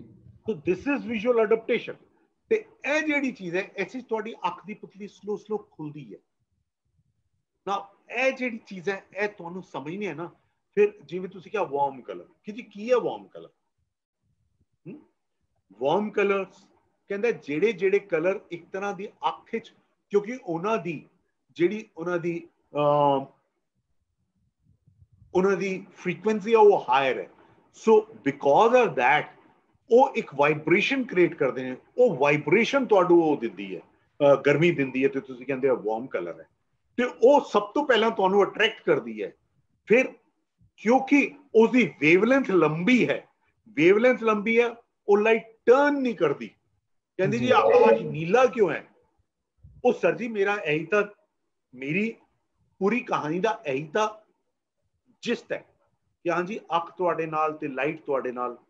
ਕਹਿੰਦੇ ਜੀ ਲਾਈਟ ਜਦ ਤੱਕ ਨਹੀਂ ਆਈ ਸੀ ਦੁਨੀਆ ਨਹੀਂ ਬਣੀ ਸੀ। ਦੁਨੀਆ 'ਚ ਕੋਈ ਵੀ ਚੀਜ਼ ਲਾਈਟ ਤੋਂ ਬਿਨਾਂ ਨਹੀਂ ਹੁੰਦੀ, ਪਰ ਲਾਈਟ ਨੂੰ ਅਸੀਂ ਭੁੱਲ ਗਏ, ਅੱਖਾਂ ਦੀ ਅਸੀਂ ਕਦੀ ਗੱਲ ਹੀ ਨਹੀਂ ਕੀਤੀ। So this becomes very complicated. ਫਿਰ ਕਿ ਅੱਛਾ ਜੀ ਉਸ ਵਿੱਚ ਆਪਟਿਕਸ ਨੇ, ਉਹ ਯਾਰ ਡਿਗਰੀ ਪ੍ਰੋਫਾਈਲ, ਕਦੇ ਡਿਗਰੀ ਪ੍ਰੋਫਾਈਲ ਲਾਈ ਤੇ ਗੋਬਲ ਆਤਾ ਵੀ ਕਿਉਂ ਬਈ, ਤੇ ਡਿਗਰੀ ਪ੍ਰੋਫਾਈਲ ਕਿਉਂ ਲਈ ਸੀ ਤੁਸੀਂ? ਇਹ ਨਾਰਮਲੀ ਪ੍ਰੋਫਾਈਲ ਇੱਕ ਤਰ੍ਹਾਂ ਦੀ ਲਾਈਟ ਹੈ ਜਿਸ ਵਿੱਚ ਉਹ ਗੋਬੋ ਲੱਗਦਾ ਹੈ, ਤੇ ਜਨਰਲੀ ਤੁਸੀਂ ਸੁਣੋਗੇ ਕਿ ਜੀ ਉਹ ਕਹੇਗਾ ਉਸ ਵਿੱਚ ਕਟ ਆਊਟ ਮਾਸਕ ਲਾ ਦੇ ਬਈ, ਛੋਟਾ ਮਾਸਕ ਲਾ ਦੇ, ਤੇ ਯਾਰ ਡਿਗਰੀ ਪ੍ਰੋਫਾਈਲ ਕਿਉਂ ਲਈ ਸੀ? ਛੋਟੀ ਡਿਗਰੀ ਵਾਲੀ ਪ੍ਰੋਫਾਈਲ ਮੰਗ ਲੈਂਦਾ ਜਿਹੜੀ ਤੈਨੂੰ ਚਾਹੀਦੀ ਸੀ। So this is what it totally becomes a science.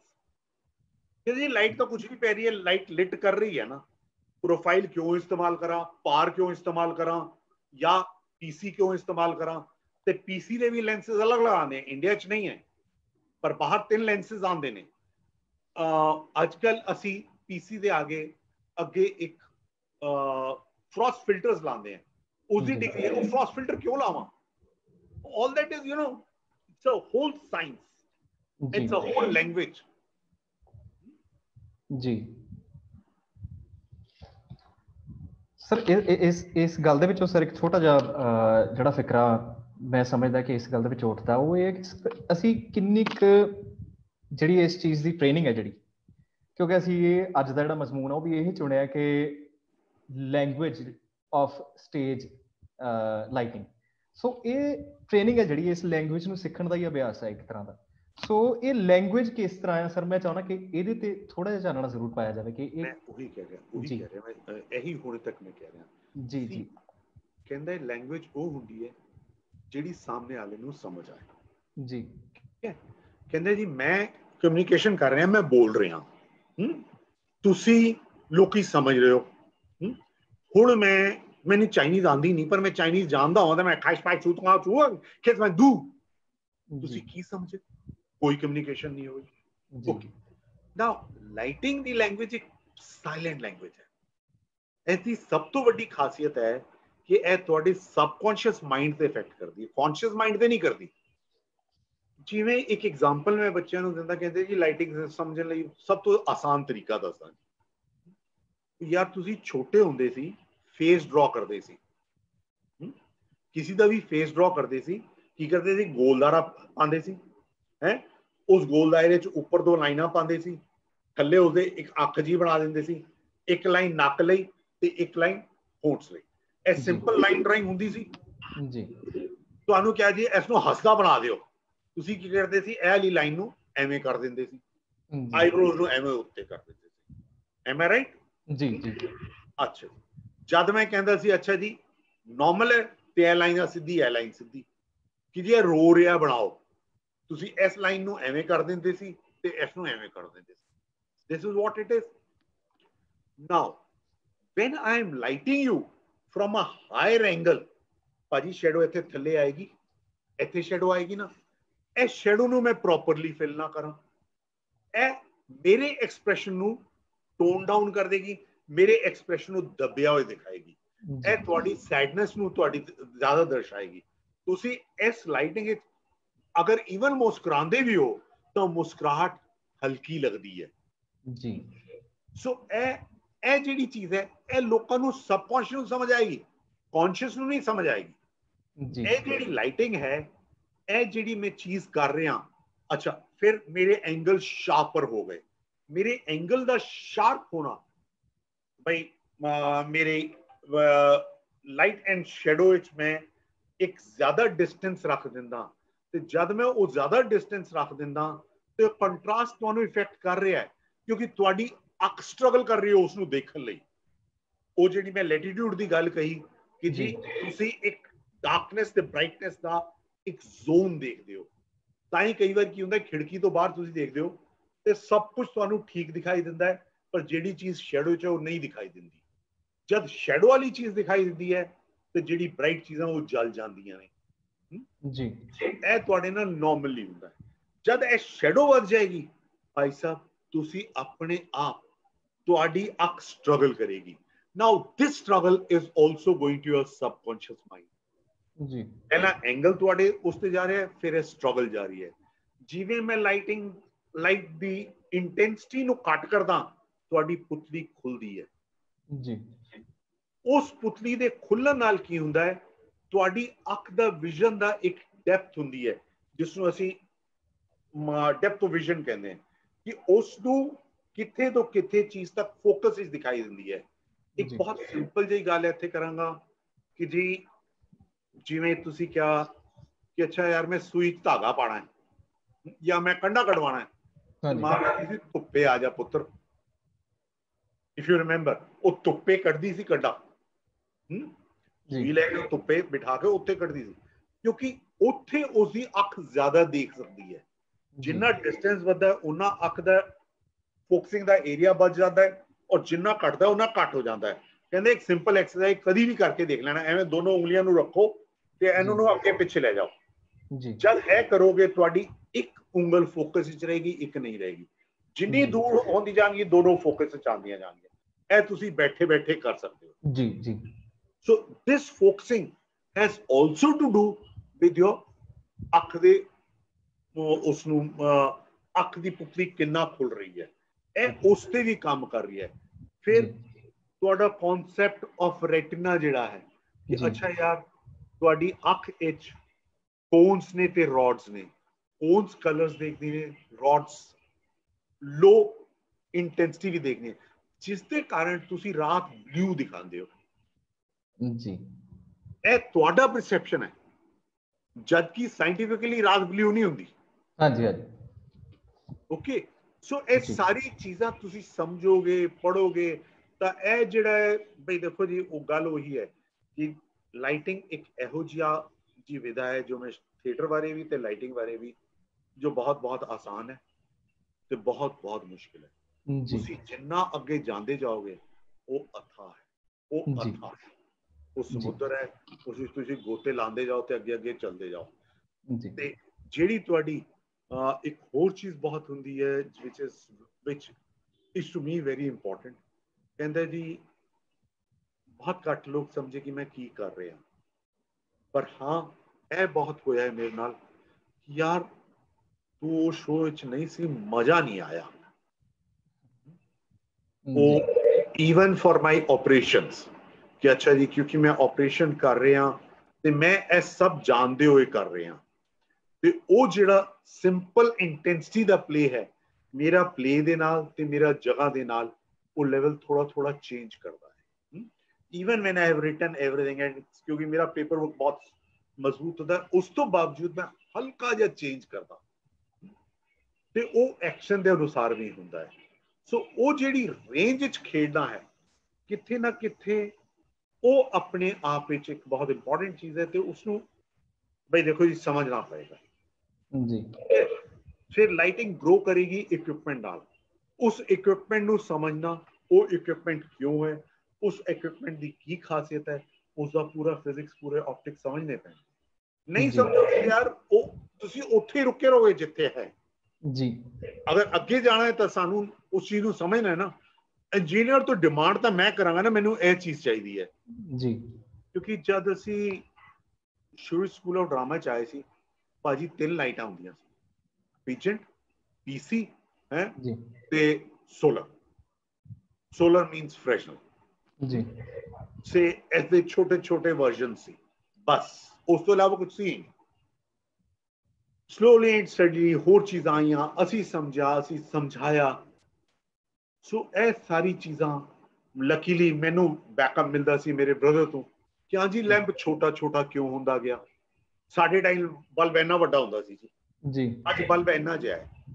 ਸਾਡੇ ਟਾਈਮ ਫਿਲਾਮੈਂਟ ਇੰਨੀ ਵੱਡੀ ਹੁੰਦੀ ਸੀ ਜੀ। ਅਗਰ ਤੁਸੀਂ ਪੀਸੀਏ ਦੇ ਬਲਬ ਦੀ ਫਿਲਾਮੈਂਟ ਦੇਖੋ, ਤੇ ਉਹ ਇੰਨੀ ਵੱਡੀ ਸੀ ਤੇ ਉਹ ਫਿਲਾਮੈਂਟ ਬਾਅਦ ਵਿੱਚ ਥੋੜੀ ਜੀ ਵੇਵਰ ਹੋ ਗਈ, ਪਹਿਲਾਂ ਐਵੇਂ ਸੀ। ਐਸੇ ਚ ਕਹਿੰਦੇ ਸੀ ਜੀ 45 ਡਿਗਰੀ ਤੋਂ ਜ਼ਿਆਦਾ ਨਹੀਂ ਘੁਮਾਣਾ। ਲੋਕ ਐਂਗਲ ਕਹਿੰਦੇ ਸੀ, ਐਂਗਲ ਉਹ ਇਸ ਲਈ ਰੱਖਿਆ ਗਿਆ ਸੀ 45 ਡਿਗਰੀ ਕਿ ਭਾਈ ਸਾਹਿਬ 45 ਡਿਗਰੀ ਤੋਂ ਉੱਤੇ ਘੁਮਾਓਗੇ ਤਾਂ ਐਸੀ ਫਿਲਾਮੈਂਟ ਐ ਹੋ ਜਾਏਗੀ ਤੇ ਐ ਹੋ ਕੇ ਫਿਲਾਮੈਂਟ ਟੁੱਟ ਜਾਏਗੀ ਜੀ, ਜਾਂ ਐਵੇਂ ਹੋ ਕੇ ਇੱਕ ਦੂਜੇ ਨਾਲ ਚਿਪਕ ਜਾਏਗੀ, ਟੁੱਟ ਜਾਏਗੀ, ਫਿਊਜ਼ ਹੋ ਜਾਏਗਾ ਬਲ। ਸੋ ਉਸ ਚੀਜ਼ ਨੂੰ ਅਸੀਂ ਕਹਿਤਾ ਕਿ ਜੀ ਐਂਗਲ 45 ਡਿਗਰੀ ਦਾ ਚਾਹੀਦਾ ਹੁੰਦਾ। No, angle is yours, that was our limitation of that time. फिर हाँ जी ये बल्ब छोटा क्यों होया? ਅਸੀਂ जब शुरू च करते सी वो नवी लाइट आई उसका रिफ्लैक्टर निकाल के कट के सटता कि हाँ जी क्यों ये रिफ्लैक्टर जी खराब करता है। ओ यार तुसी समझे ही नहीं सी, समझते तो लड़दे कि रिफ्लैक्टर ठीक करके दियो जी। A major change even in India came when German festival came to India. एक जर्मन फेस्टिवल होया सी जी 99 ਵਿੱਚ ਇੰਡੀਆ ਚ। ਉਸ ਤੋਂ ਪਹਿਲਾਂ ਪਾਰਲਾਈਟ ਉਸ ਤੋਂ ਪਹਿਲਾਂ ਆਣੀ ਸ਼ੁਰੂ ਹੋ ਗਈ ਸੀ, ਪਰ 99 ਵਿੱਚ ਜਦ ਜਰਮਨ ਫੈਸਟੀਵਲ ਹੋਇਆ ਸੀ ਉਹਨਾਂ ਦਾ ਇੱਕ ਗਰੁੱਪ ਆਇਆ ਸੀ ਇੱਥੇ ਬਰਲਿਨ ਅਸਾਂਬਲ, ਜਿਸਨੇ ਆਗੂ ਕੀਤਾ ਸੀ। ਉਹਨਾਂ ਦਾ ਇਹ ਸੀ ਜੀ ਕਿ ਸਾਨੂੰ ਇੰਡੀਅਨ ਗਵਰਨਮੈਂਟ ਤੋਂ ਟੈਕਨੀਕਲੀ ਸਭ ਕੁਝ ਉਹ ਜਿਹਾ ਚਾਹੀਦਾ ਹੈ ਜਿਹੋ ਜਿਹਾ ਅਸੀਂ ਇਸਤੇਮਾਲ ਕਰਦੇ ਹਾਂ।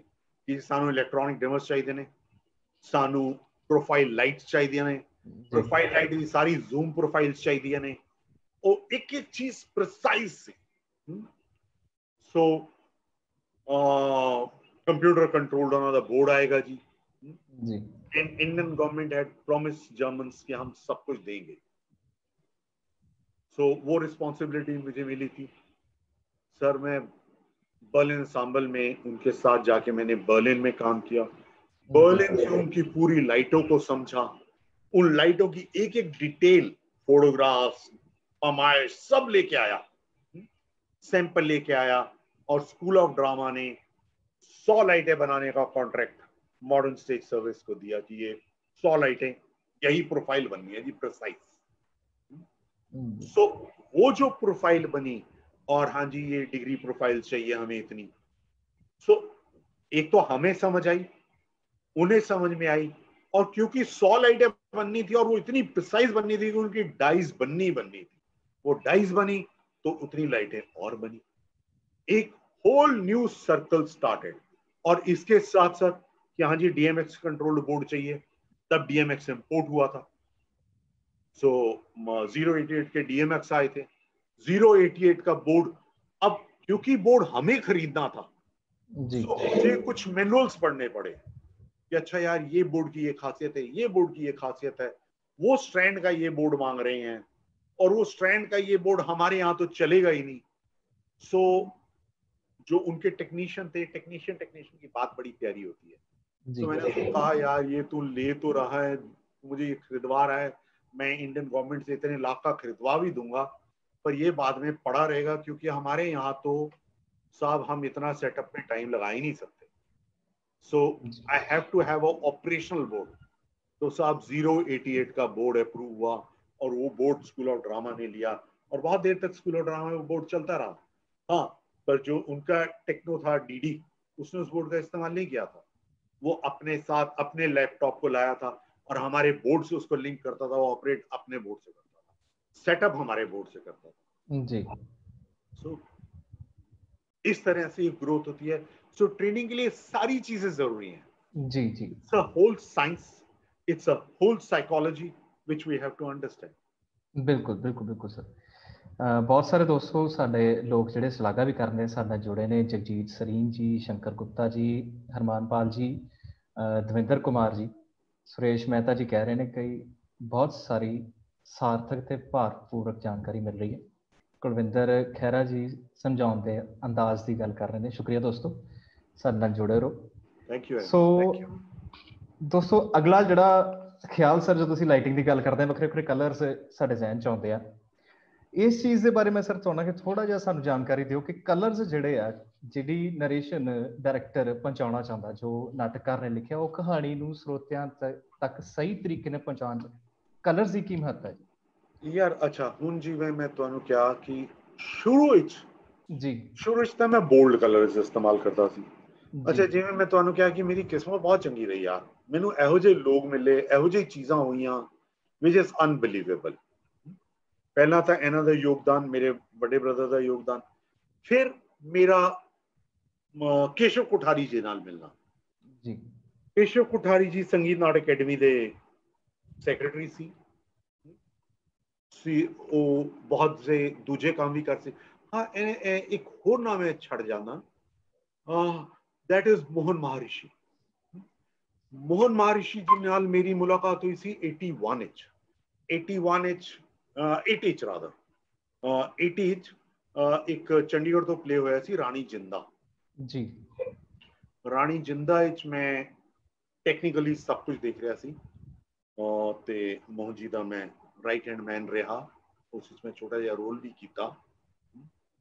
ਸੋ ਉਹ ਮੇਰਾ ਇੱਕ ਮੇਜਰ ਆਊਟਸਾਈਡ ਇੰਡੀਆ ਵੈਂਚਰ ਸੀ, ਜਦ ਬਹੁਤ ਯੰਗ ਜਿਹੀ ਉਮਰ ਵਿੱਚ ਹੀ 22-23 ਸਾਲ ਦੀ ਉਮਰ ਵਿੱਚ ਮੈਂ ਅਮਰੀਕਾ ਉਹਨਾਂ ਨਾਲ ਗਿਆ। ਉਸ ਪਲੇ ਦਾ ਪੂਰਾ ਟੈਕਨੀਕਲ ਦੇਖਿਆ, ਅਮਰੀਕਨ ਆਡੀਟੋਰੀਅਮਸ ਨੂੰ ਦੇਖਿਆ, ਉਹਨਾਂ ਦੀ ਇਕਵਿਪਮੈਂਟ ਤੇ ਸਾਡੀ ਇਕਵਿਪਮੈਂਟ ਦਾ ਡਿਫਰੈਂਸ ਦੇਖਿਆ, ਤੇ ਉੱਥੇ ਮੈਂ ਕਲਰਸ ਦੇਖੇ। ਮੈਂ ਨੋ ਕਲਰਸ ਦੇਖੇ, ਜਿਹੜੇ ਕਿ ਕਲਰਸ ਤੁਸੀਂ ਜਦ ਲਾਈਟ ਵਿੱਚ ਲਾਉਂਦੇ ਹੋ ਤਾਂ ਉਹ ਇੱਕ ਟਿੰਚ ਜਿਹਾ ਦਿੰਦੇ ਨੇ ਜੀ। ਇੱਕ ਬਹੁਤ ਵਧੀਆ ਚੀਜ਼ ਹੋਰ ਹੈ, ਸਾਡੀ ਅੱਖ ਇੱਕ ਸੁਪਰ ਕੰਪਿਊਟਰ ਹੈ ਭਾਜੀ। ਸਾਡੀ ਅੱਖ ਕਲਰ ਕਰੈਕਟ ਕਰਦੀ ਹੈ। ਜਿਵੇਂ ਅਗਰ ਤੁਸੀਂ ਦੇਖਿਆ ਹੋਵੇ, ਪਹਿਲਾਂ ਜਦ ਵੀਡੀਓ ਸ਼ੂਟਿੰਗ ਹੁੰਦੀ ਸੀ, ਕੋਈ ਵੀ ਸ਼ਾਦੀ ਤੇ ਸ਼ੂਟਿੰਗ ਕਰਨਾ ਆਉਂਦਾ ਸੀ, ਹੁਣ ਵੀ ਉਹ ਵਾਈਟ ਬੈਲੈਂਸ ਕਰਦਾ ਹੈ। ਪਹਿਲਾਂ ਉਹ ਵਾਈਟ ਬੈਲੈਂਸ ਦਾ ਪ੍ਰੋਸੈਸ ਬੜਾ ਲੰਬਾ ਹੁੰਦਾ ਸੀ, ਕਿ ਜੋ ਇੱਕ ਸਫੇਦ ਕਾਗਜ਼ ਰੱਖਦਾ ਸੀ, ਉਸ ਸਫੇਦ ਕਾਗਜ਼ ਤੇ ਕੈਮਰਾ ਰੱਖਦਾ ਸੀ, ਇੱਕ ਬਟਨ ਨੂੰ ਦਬਾਏ ਰੱਖਦਾ ਸੀ, ਫਿਰ ਉਹ ਕਾਲਾ ਕਾਗਜ਼ ਰੱਖਦਾ ਸੀ ਜਾਂ ਕਾਲੀ ਚੀਜ਼ ਕੋਈ ਉਸਦੇ ਸਾਹਮਣੇ ਰੱਖਦਾ ਸੀ, ਫਿਰ ਉਹ ਬਟਨ ਦਬਾਉਂਦਾ ਸੀ, ਤੇ ਉਸ ਕੈਮਰੇ ਦਾ ਉਹ ਵਾਈਟ ਬੈਲੈਂਸ ਹੁੰਦਾ ਸੀ। ਇਹ ਜਿੱਥੇ ਤੋਂ ਜਿੱਥੇ ਜਾਂਦਾ ਸੀ ਉਹ ਬਾਰ-ਬਾਰ ਇਸ ਵਾਈਟ ਬੈਲੈਂਸ ਨੂੰ ਕਰਦਾ ਸੀ। ਅਗਰ ਉਹ ਵਾਈਟ ਬੈਲੈਂਸ ਨੂੰ ਨਹੀਂ ਕਰਦਾ ਹੈ ਤਾਂ ਕਲਰਸ ਬੜੇ ਅਜੀਬ ਜਿਹੇ ਆਉਂਦੇ ਸੀ, ਯਾਦ ਹੈ?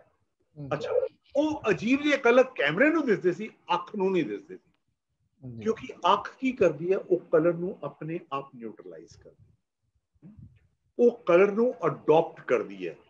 ਜਿਵੇਂ ਅਸੀਂ ਕਹਿੰਦੇ ਹਾਂ ਕਿ ਜੀ ਅਗਰ ਤੁਹਾਡੀ ਪੂਰੀ ਬਲੂ ਬੈਕਗ੍ਰਾਉਂਡ ਵਿੱਚ ਮੈਂ ਇੱਕ ਛੋਟਾ ਜਿਹਾ ਯੈਲੋ ਡਾਟ ਪਾਉਂਦਾ ਤੇ ਯੈਲੋ ਡਾਟ ਜ਼ਿਆਦਾ ਯੈਲੋ ਹੋ ਜਾਂਦਾ ਹੈ।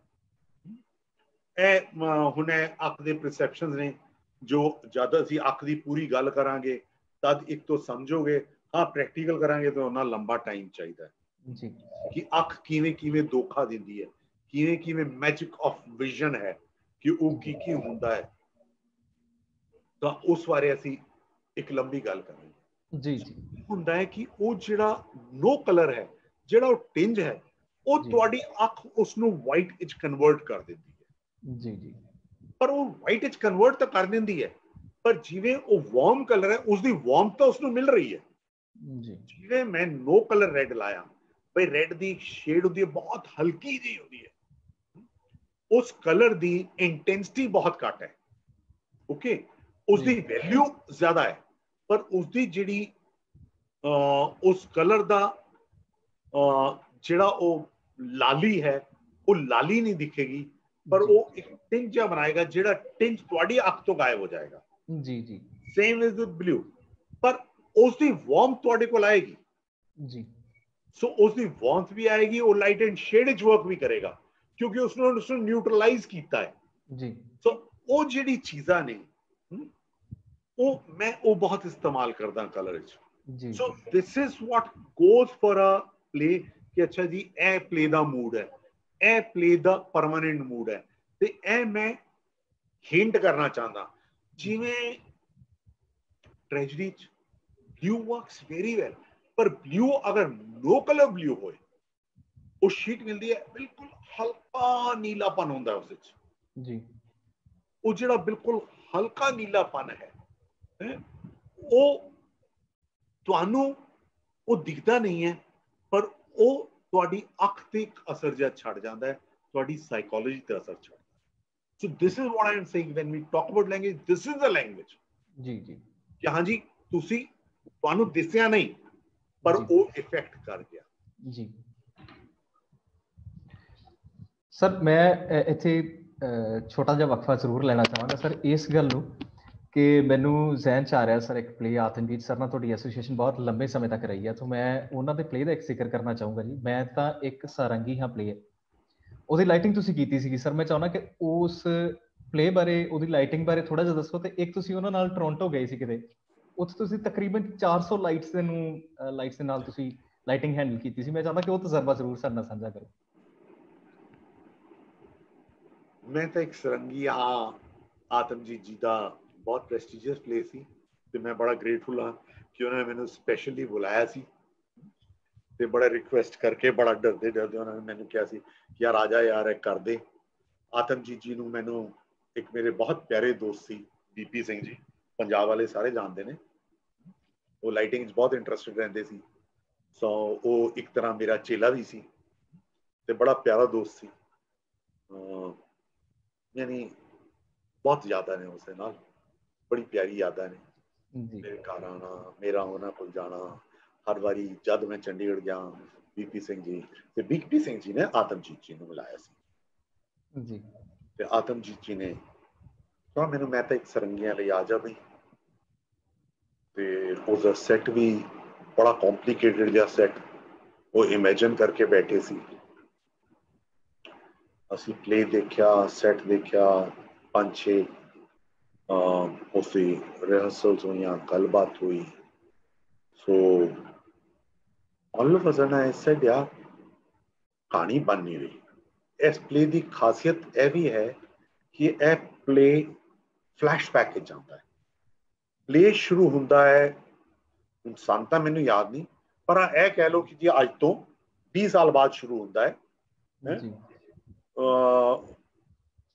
हाँ 20-30 साल बाद शुरू होता है ते वो पिछे नूं आंदा आंदा आंदा है इन्हां दे बचपन विच चला जाता कि यह 3 सहेलियां गल कर रही ने, एक पार्टी मना रही ने, अपनी दोस्ती मना रही ने ते यह अपनी एक्सपीरियंसेस शेयर कर रही हैं कि असी अज जो हाँ वो क्यों ते किवें बने। So it goes in flashback. So there are many locales also. उसदे flashback दे locales. So ਜਿਹੜਾ ਆਤਮਜੀਤ ਦਾ ਸੈੱਟ ਸੀ ਉਹ 'ਚ ਸ਼ਾਇਦ 7 ਲੋਕਾਲ ਸੀ। ਸੋ ਡਿਫਰੈਂਟ ਪਲੇਸਿਸ ਤੇ ਸੀ। ਉਸਦੇ ਅਜੀਬ ਜਿਹੇ ਫਰੇਮਸ ਬੰਦੇ ਸੀ ਤੇ ਗੱਲਬਾਤ ਹੋਈ। Atamjit that way is very ਰਿਸੈਪਟਿਵ ਮੈਨ ਆ, ਲਵੇਬਲ ਮੈਨ। ਤੇ ਉਹਨਾਂ ਨਾਲ ਤੁਸੀਂ ਬਹਿਸ ਕਰ ਸਕਦੇ ਹੋ, ਉਹਨਾਂ ਨਾਲ ਗੱਲ ਕਰ ਸਕਦੇ ਹੋ ਆਰਾਮ ਨਾਲ। ਐ ਨਹੀਂ ਕਿ ਉਹ ਮੰਨ ਗਏ, ਅੱਛਾ ਨਹੀਂ ਯਾਰ ਐ ਨਹੀਂ, ਦੁਬਾਰਾ ਗੱਲ ਕਰਾਂਗੇ। ਫਿਰ ਉਹ ਗੱਲ ਕਰੋ, ਫਿਰ ਬੈਠੋ ਤੇ ਲੰਬਾ ਟਾਈਮ ਤੁਹਾਡੇ ਨਾਲ ਬੈਠਣਗੇ, ਸਮਝਣਗੇ ਪੂਰੀ ਤਰ੍ਹਾਂ ਤੇ ਆਪਣੀ ਗੱਲ ਵੀ ਸਮਝਾਣਗੇ। ਦੈਨ ਅੱਛਾ ਯਾਰ ਇਹ ਅਪੀਲ ਕਰ ਰਿਹਾ, ਚੱਲ ਇਹ ਕਰ ਦੇ। ਸੋ ਜਦ ਉਹਨਾਂ ਦੇ ਦਿਮਾਗ ਵਿੱਚ ਆ ਗਿਆ ਕਿ ਇਹ ਹੋਣਾ ਹੈ, ਤਦ ਤਾਂ ਉਹਨਾਂ ਨੂੰ ਪੈਸੇ ਦੀ ਪਰਵਾਹ ਨਹੀਂ, ਕਿਸ ਚੀਜ਼ ਦੀ ਪਰਵਾਹ ਨਹੀਂ। ਪਰ ਜਦ ਤੱਕ ਕਨਵਿੰਸ ਨਹੀਂ ਹੋਏ ਤਦ ਤੱਕ ਕਨਵਿੰਸ ਨਹੀਂ ਹੋਏ। ਜੋ ਉਹਨਾਂ ਨਾਲ ਮੇਰੇ ਕੰਮ ਦਾ ਐਕਸਪੀਰੀਅੰਸ ਹੈ, ਕਿਉਂਕਿ ਮੈਂ ਉਹਨਾਂ ਨਾਲ ਜਿਹੜਾ ਆਪਣਾ ਸਭ ਤੋਂ ਅੱਛਾ ਕੰਮ ਹੁੰਦਾ ਉਹ ਬੰਦਾ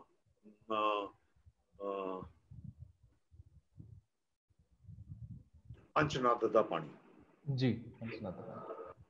ਪੰਚਨਦ ਦਾ ਪਾਣੀ ਮੈਂ ਇੱਕ ਖਾਸ ਕੰਮ ਦਿੰਦਾ ਜੀ ਜੀ।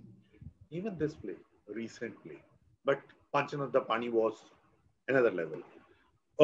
This play, yes, people appreciated my work. बहुत हो गया कि जी मैं play नू चक गया, but it was the shortcut and it was the simplest possible thing done. ਅਸੀਂ ਤੈਅ ਕੀਤਾ ਜੀ ਕਿ ਜਿਹੜਾ ਇਹਨਾਂ ਦਾ ਰੀਅਲ ਟੁਡੇ ਹੈ, ਕਿਉਂਕਿ ਉਹ ਵਾਪਸ ਜਾਂਦੇ ਜਾਂਦੇ ਵੀ ਤਾਂ ਟੁਡੇ ਬਣ ਰਿਹਾ ਨਾ ਜੀ। ਜਦ ਮੈਂ ਕਹਿੰਦਾ ਮੈਂ ਅੱਜ ਅਸੀਂ 3 ਸਹੇਲੀਆਂ ਇਕੱਠੀਆਂ, ਅੱਜ ਅਸੀਂ ਗੱਲ ਕਰਦੇ ਕਰਦੇ 5 ਸਾਲ ਪਿੱਛੇ ਚਲੀ ਜਾਂਦੀਆਂ ਜੀ। ਜਦ ਅਸੀਂ 5 ਸਾਲ ਪਿੱਛੇ ਜਾਂਦੀਆਂ ਤਾਂ ਹਾਂ ਤਾਂ ਅਸੀਂ ਪ੍ਰੈਜ਼ੈਂਟ ਵਿੱਚ ਨਾ ਜੀ। ਤੇ ਇੱਕ ਹੈ ਜਿਹੜੀ ਮੇਰੀ ਕਹਾਣੀ ਹੈ, ਜਿਹੜੀ ਮੈਂ ਕਹਾਣੀ ਸੁਣਾਉਂਦਾ ਕਿ ਯਾਰ ਮੇਰੇ ਨਾਲ ਇਹ ਜ਼ਿਆਦਤੀ ਹੋਈ ਸੀ ਜੀ, ਜਾਂ ਇਹ ਚੀਜ਼ ਸੀ ਜਿਸਨੇ ਮੈਨੂੰ ਇਹ ਬਣਾਤਾ ਅੱਜ ਦੀ ਡੇਟ ਵਿੱਚ ਜੀ। ਸੋ ਉਹ ਇਨਸੀਡੈਂਟ ਪੁਰਾਣੇ ਉਸ ਵਿੱਚ ਜਾਂਦਾ ਸੀ ਤੇ ਜਦ ਇਹ ਪਹਿਲੀ ਉਸ ਵਿੱਚ ਜਾਂਦੇ ਸੀ अनीता जी उस एक्ट्रेस थी, शबदीप जी ने भी रोल किया सी, ब्रिलियंट रोल किया सी, जिहड़ा मैनूं इन्हां दे दोनों दे याद है। साडी पहली मुलाकात भी सी। So these girls would move. तो असीं की कहते सेंटर च एक सेंटर स्टेज है, वो साइड ते ने, एक पिच है, इन्हां दे अगे नैट ला दिता गया जी। so whenever you are seeing real, you are seeing real। ਤੇ ਸੈਂਟਰ ਚ ਇਹ ਅਚਾਨਕ ਜਿਹੜੀ ਉਹ ਪਾਸਟ ਟੈਂਸ ਦੀ ਗੱਲ ਹੁੰਦੀ ਸੀ, ਇਹ ਪਾਸਟ ਦੀ ਗੱਲ ਕਰਦੇ ਸੀ, ਉਹ ਪਾਸਟ ਦੀ ਗੱਲ ਸਟੇਜ ਤੋਂ ਸ਼ੁਰੂ ਹੋ ਜਾਂਦੀ ਸੀ ਜੀ। ਤੇ ਰਿਸਪੌਂਸ ਆਂਦਾ ਸੀ ਨੈਟ ਕਟਰ ਦੇ ਪਿੱਛੋਂ। So they would go into their past, ਜੀ। They would walk into their past, and when they walk into their past ਇਹ ਪ੍ਰੈਜ਼ੈਂਟ ਖਤਮ ਹੋ ਜਾਂਦਾ ਸੀ। ਉਸ ਤੋਂ ਬਾਅਦ ਪ੍ਰੈਜ਼ੈਂਟ ਤੇ ਨਵਾਂ ਟਾਈਮ ਆ ਜਾਂਦਾ ਸੀ, ਇਹ ਨਵੀਂ ਚੀਜ਼ ਆ ਜਾਂਦੀ ਸੀ। So it was a very very simple method। जी जी। ਇਸੇ ਤਰ੍ਹਾਂ ही सर एक इसी तरह ही एक होर प्ले का मेरे जहन ख्याल आया, दीवार में एक खिड़की रहती थी सर, ਉਹਦੇ ਬਾਰੇ भी थोड़ा जा जरूर ਸਾਨੂੰ ਦੱਸੋ। दीवार में खिड़की रहती थी बहुत बड़ा चैलेंज था जी। एक फैंटेसी थी, एक सपना था, पूरी कहानी में चल रही है। लोगों को नाटक बहुत पसंद भी आया और बहुत बुरा भी लगा। लाइटिंग मेरी बहुत अप्रिशिएट हुई थी। उसके अंदर सेट जो है, एक दीवार है, उस दीवार में एक खिड़की है, उस खिड़की के डायमेंशंस हैं, उस खिड़की से आती हुई रोशनी है, उस खिड़की से पीछे दिखती हुई चीजें हैं।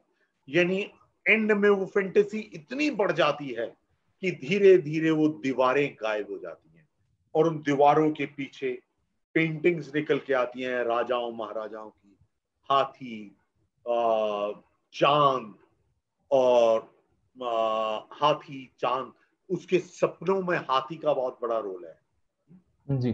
बहुत टिपिकल चीज थी।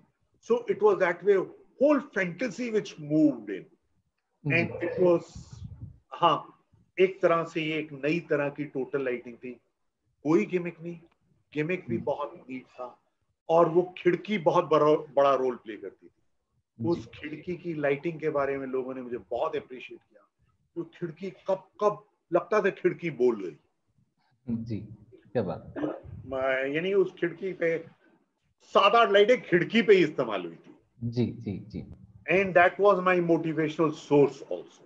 जी जी बिल्कुल सर, जिसने भी वो प्ले देखा होना जरूर अपने जहन च ਉਹਨੂੰ ਬੈਂਚਮਾਰਕ ਲਾ ਕੇ ਚੱਲਦਾ ਹੋਣਾ ਕਿ ਜ਼ਿੰਦਗੀ 'ਚ ਕਦੇ ਲਾਈਟਿੰਗ ਦੇ ਬਾਰੇ ਸਮਝਣਾ, ਦੇਖਣਾ ਕਿ ਲਾਈਟਿੰਗ ਮੈਜੀਕਲ ਕਿਵੇਂ ਹੁੰਦੀ ਹੈ, ਤਾਂ ਜ਼ਰੂਰ ਉਹ ਪਲੇ ਬਾਰੇ ਸੋਚਦੇ ਹੋਣਗੇ। ਇਹ ਕਨਵਰਸੇਸ਼ਨ ਇੰਨੀ ਕਿ ਪਿਆਰੀ ਚੱਲ ਰਹੀ ਹੈ ਸਰ ਕਿ ਮੇਰਾ ਕਿਤੇ ਵੀ ਇੰਟਰਪਟ ਕਰਨ ਨੂੰ ਜਾਂ ਰੋਕਣ ਨੂੰ ਜੀ ਨਹੀਂ ਕਰ ਰਿਹਾ, ਪਰ at the very same time ਜਿਹੜੇ ਦੋਸਤ ਸਾਡੇ ਨਾਲ ਜੁੜੇ ਨੇ, ਅਸੀਂ ਉਹਨਾਂ ਨੂੰ ਥੈਂਕ ਵੀ ਕਰਨਾ, ਉਹਨਾਂ ਨੂੰ ਐਪਰੀਸ਼ੀਏਟ ਵੀ ਕਰਨਾ ਕਿ ਉਹ ਸਾਡੇ ਨਾਲ ਜੁੜੇ ਨੇ। ਸੋ ਜਗਜੀਤ ਸਰੀਨ ਜੀ, ਡਾਕਟਰ ਕਮਲੇਸ਼ ਉੱਪਲ ਜੀ, ਲਖਵਿੰਦਰ ਸਿੰਘ ਜੋਹਲ ਜੀ, ਵਿੰਨੀ ਵਡੇਰਾ, ਬੋਬੀ ਸਿੱਧੂ, ਬਹੁਤ ਸਾਰੇ ਸਾਡੇ ਦੋਸਤ ਸਾਡੇ ਨਾਲ ਜੁੜੇ ਨੇ। ਦੋਸਤੋ ਅਸੀਂ ਤਹਿ ਦਿਲੋਂ ਤੁਹਾਡਾ ਰਹਿਣੀ ਰਵਾਂਗੇ ਕਿ ਤੁਸੀਂ ਲਗਾਤਾਰ, ਤੁਸੀਂ ਪਹਿਲੇ ਦਿਨ ਤੋਂ ਲੈ ਕੇ ਅੱਜ 7ਵਾਂ ਦਿਨ ਹੈ, ਤੁਸੀਂ ਸਾਨੂੰ ਐਪਰੀਸ਼ੀਏਟ ਕਰਦੇ ਆਏ ਹੋ, ਸਾਥ ਦਿੰਦੇ ਆਏ ਹੋ। ਆਸ ਕਰਦੇ ਕਿ ਅੱਗੇ ਵੀ ਇਸੇ ਤਰ੍ਹਾਂ ਹੀ ਚੱਲਦਾ ਰਹੇਗਾ। ਸਰ ਆਖਿਰ 'ਚ ਪਲੀਜ਼ 1-2 ਮਿੰਟ ਦੇ ਵਿੱਚ ਮੈਂ ਜ਼ਰੂਰ ਚਾਹਾਂਗਾ ਕਿ ਜੇ ਤੁਸੀਂ ਲਾਈਟਿੰਗ ਨੂੰ ਲੈ ਕੇ ਜੋ ਅੱਗੇ ਤੁਸੀਂ ਆਉਣ ਵਾਲਾ ਭਵਿੱਖ ਸੋਚਦੇ ਹੋ, ਉਹਦੇ ਬਾਰੇ ਜ਼ਰੂਰ ਸਾਨੂੰ ਦੱਸਿਓ, ਫਿਰ ਅਸੀਂ ਰੈਪ ਅਪ ਕਰਾਂਗੇ ਤੇ ਕੱਲ ਬਾਰੇ ਅਸੀਂ ਜਾਣਕਾਰੀ ਸਾਂਝੀ ਕਰਾਂਗੇ। देखो यार, अब ये जो कोरोना पीरियड चल रहा है, इसके बाद भविष्य बड़ा एक अजीब सा भविष्य मैं देख रहा हूँ। एक तो मैं ये देख रहा हूँ, मुझे ये भी नहीं समझ में आ रहा थिएटर कब लाइव होगा। कहीं ना कहीं लाइव आर्ट सबसे बाद में लाइव होंगे, क्योंकि आप एक चीज बहुत इंपॉर्टेंट याद रखो, लाइव थिएटर लाइव तब है जब लाइव ऑडियंस है। और जब हम लाइव ऑडियंस की बात करते हैं तो लाइव ऑडियंस जब एज अ ग्रुप रिएक्ट करती है, वो थिएटर का असली मजा है। जैसे हम दोस्तों में बैठते हैं, कई बार हमें जोक समझ नहीं आता क्योंकि सब हंस रहे होते हैं, हम भी हंसने लग पड़ते हैं। जो मेरे साथ बैठा हुआ आदमी है, उसका कंधा मुझसे कम्युनिकेट करता है। जब वो दुखी होता है तो मुझे महसूस होता है, जब वो खुश होता है मुझसे महसूस होता है। पर जब हम सोशल डिस्टेंसिंग करेंगे तो वो कितना उस चीज को समझेगा, मुझे जरा उसमें अजीब लगता है। और क्योंकि मेरा दूसरा सब्जेक्ट थिएटर आर्किटेक्चर भी रहा और थिएटर्स की स्टडी मैंने बहुत की, उनको बहुत समझा, और उस समझ में मेरा जर्मनी जाना एक बहुत बड़ी चीज थी। जैसे बर्लिन असाम्बल के जो ऑडिटोरियम है उसमें वो बीच में आज भी बेंच यूज करते हैं जी। मैंने कहा यार ये क्या है, ऑडियंस ज्यादा बिठानी है और सिंपल आराम से कुर्सी लगा दो, तुमने इतने सिंपल बेंच क्यों लगाए हैं? उन्होंने कहा नहीं, हमने इसको प्रॉपर सीट्स में बदला था, हमने इसकी स्पेशल परमिशन ली है कि अच्छा ऑडियंस कमी के कारण नहीं, कुछ सीटें ज्यादा नहीं बढ़ती, एक आधी सीट बढ़ती है, पर जो ऑडियंस एज ग्रुप रिएक्ट करती है बेंच पे, वो कुर्सी पे नहीं रिएक्ट करती। फिर ये मैंने धीरे धीरे हर जगह देखना शुरू किया, उन चीजों को नापना शुरू किया कि यार हाँ, बेसमेंट में श्रीराम सेंटर में ये बात थी, स्टूडियो 1 में थी, स्टूडियो 1 की 100% कॉपी बनाया गया हमारा सन्मुख, जो आज का रेपरेटरी का ऑडिटोरियम है, लेकिन उसके अंदर क्योंकि राइजर पहले थे, वहां का राइजर छोटा था, यहां का राइजर बड़ा हो गया। राइजर बड़ा होकर वो कंफर्टेबल तो हो गया, लेकिन उससे वो स्ट्रगल निकल गई जो यूं यूं करके ऑडियंस देखती थी।